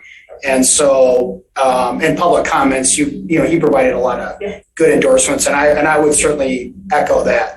Because we all worked with Anna, and she's been our basically our trail supervisor, our trail maintainer, kind of working as a, you know, under a specific type of contract. But Anna, maybe you just want to provide just a brief synopsis of your work with the township so far. Yeah. So as Andy was saying, last summer, I got the great opportunity to be one of 2 interns doing land surveys and breeding bird surveys at Liberty Pond and West Scio Preserve. And we did that full time for about 4 months, long days in the park. So I got very familiar with not only those 2 properties, but Hob and Rita Clinthorne would take us on field trips. So I got to see a lot of great properties and became very familiar with all of the beautiful land that has been acquired over the past few years. And since then, I reached out after the summer and after we had sent out our final report and management plan from the research over the summer. I reached out and asked if I could continue on. And I got to continue on, as Andy was saying, as doing trail maintenance, park maintenance, and that's included building trails, keeping the parks clean.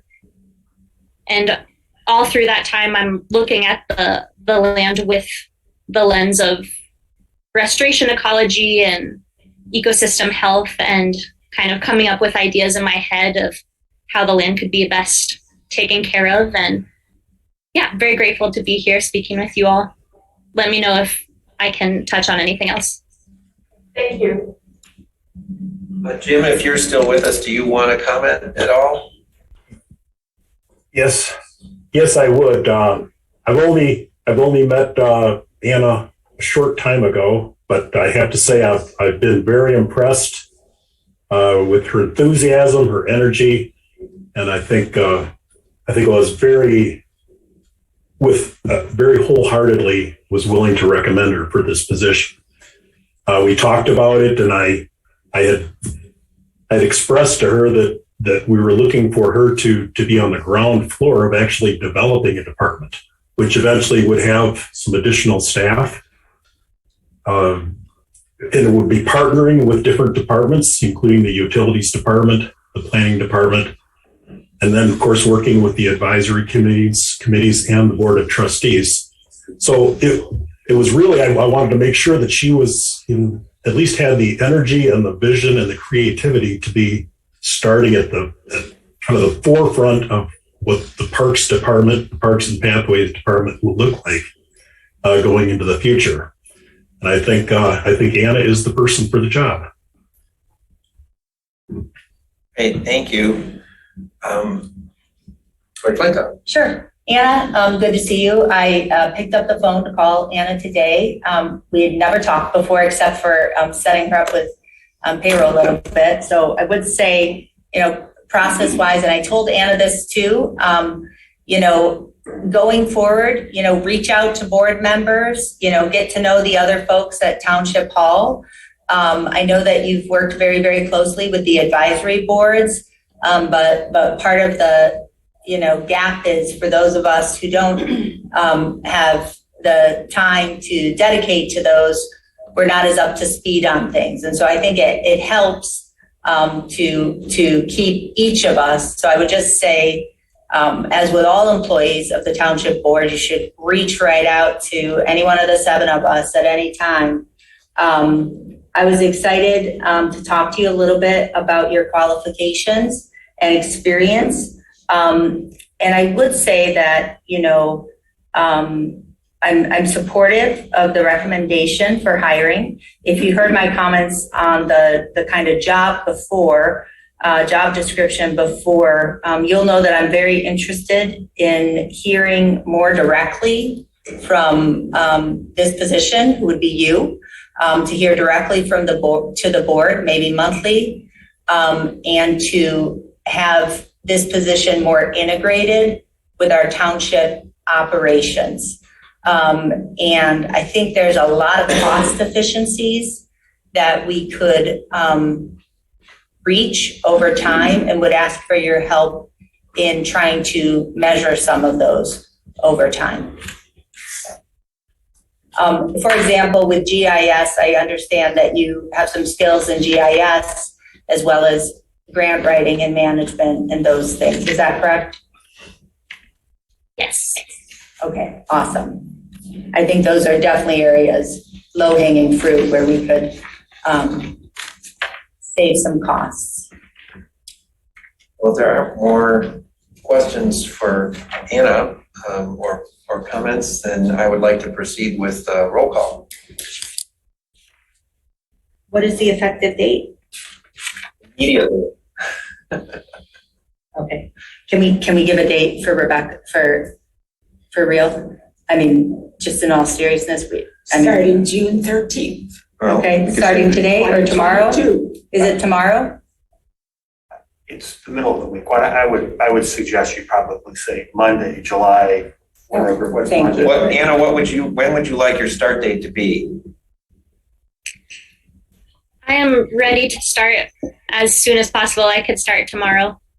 I think that's what I would vote for. We've got work that needs doing, and she's already doing work for the township, so in some ways it's sort of seamless. I'm not arguing against it. I guess it would be nice now that you have a full-time position, you could accommodate some space for them in township hall. Yeah, we need. You could do some of that setup. We need stuff. If I could just comment, if I could comment here real quick, there is a certain process of onboarding. And so I just want to make sure that we have a place for Anna to we be. need a couple days. Just a couple of days that we can at least get this onboarding going and not have Anna just kind of standing around. Yeah, Monday would be great. Well, I think you're already employed in a contractor role. That's different. So you would be continuing as a contract. I just want to clarify. You'd be continuing as a contractor until whatever the start date is that Jim's proposing.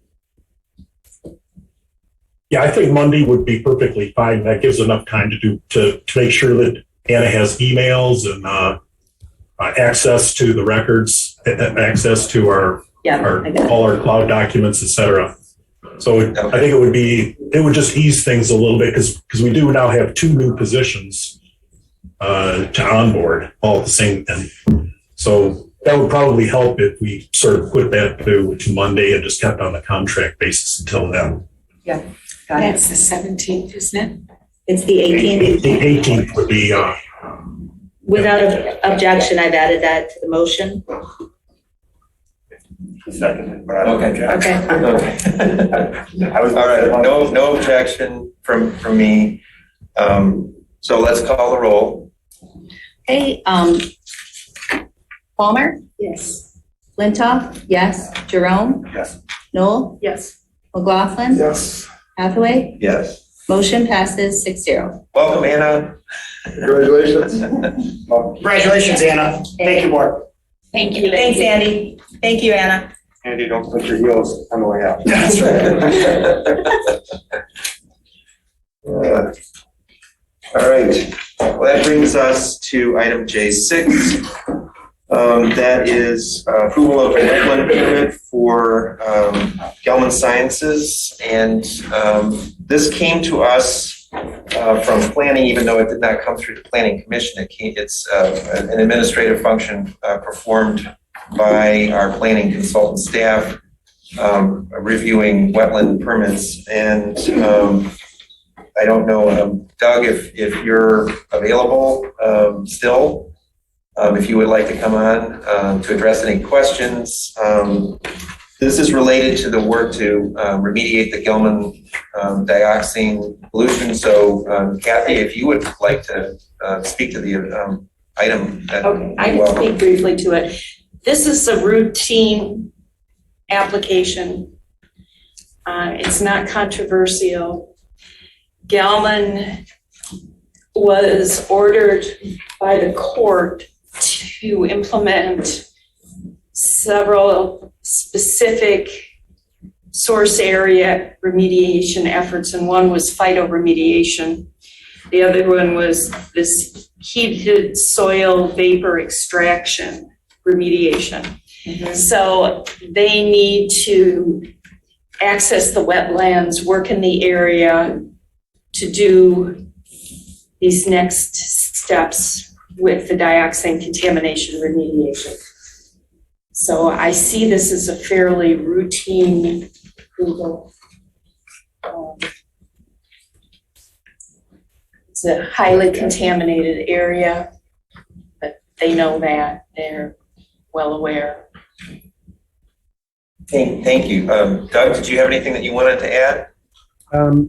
Yeah, just this is a, I don't know if you can see me or not. Yes. Okay, my computer's not showing my picture for some reason. Zoom remains a mystery at times. But yeah, this is a little bit of a odd situation for the township board to be reviewing this. We don't get many wetland permits like this. We frankly don't get a lot of wetland permits in general at the township. But when we do get them, 9 out of 10 or even more than that, they're associated with a site plan. And the way the wetland ordinance works for the township is if a wetland is part of the site plan we're reviewing, that the wetland review and ultimate permitting occurs during the site plan review process, which would ultimately be approved by the township board as part of the site plan.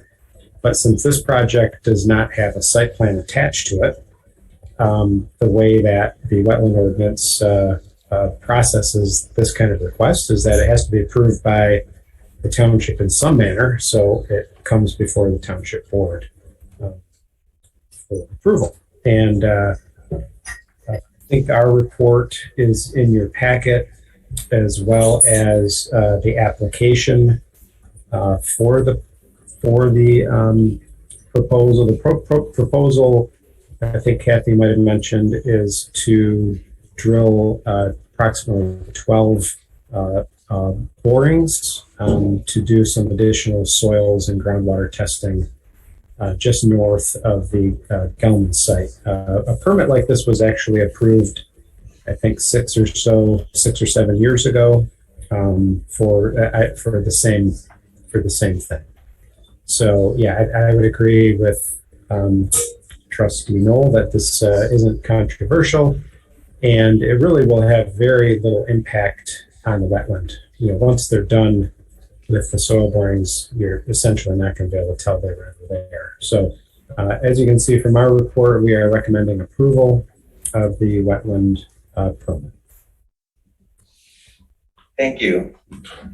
Trustee Knoll, do you want to make the motion? Sure, I'll move this. I'll support. All right. Are there any other comments? Seeing none, please call the roll. Palmer? Yes. Flintoff? Yes. Jerome? Yes. Knoll? Yes. McLaughlin? Yes. Hathaway? Yes. Motion passes 6-0. That brings us to the last item of new business. This is the item that was moved from the consent agenda, item H6. This is to authorize the township administrator to work with residents of the Sandy Creek subdivision on the submission of a map revision request to FEMA. And I don't know if any of the residents are here. I guess they might.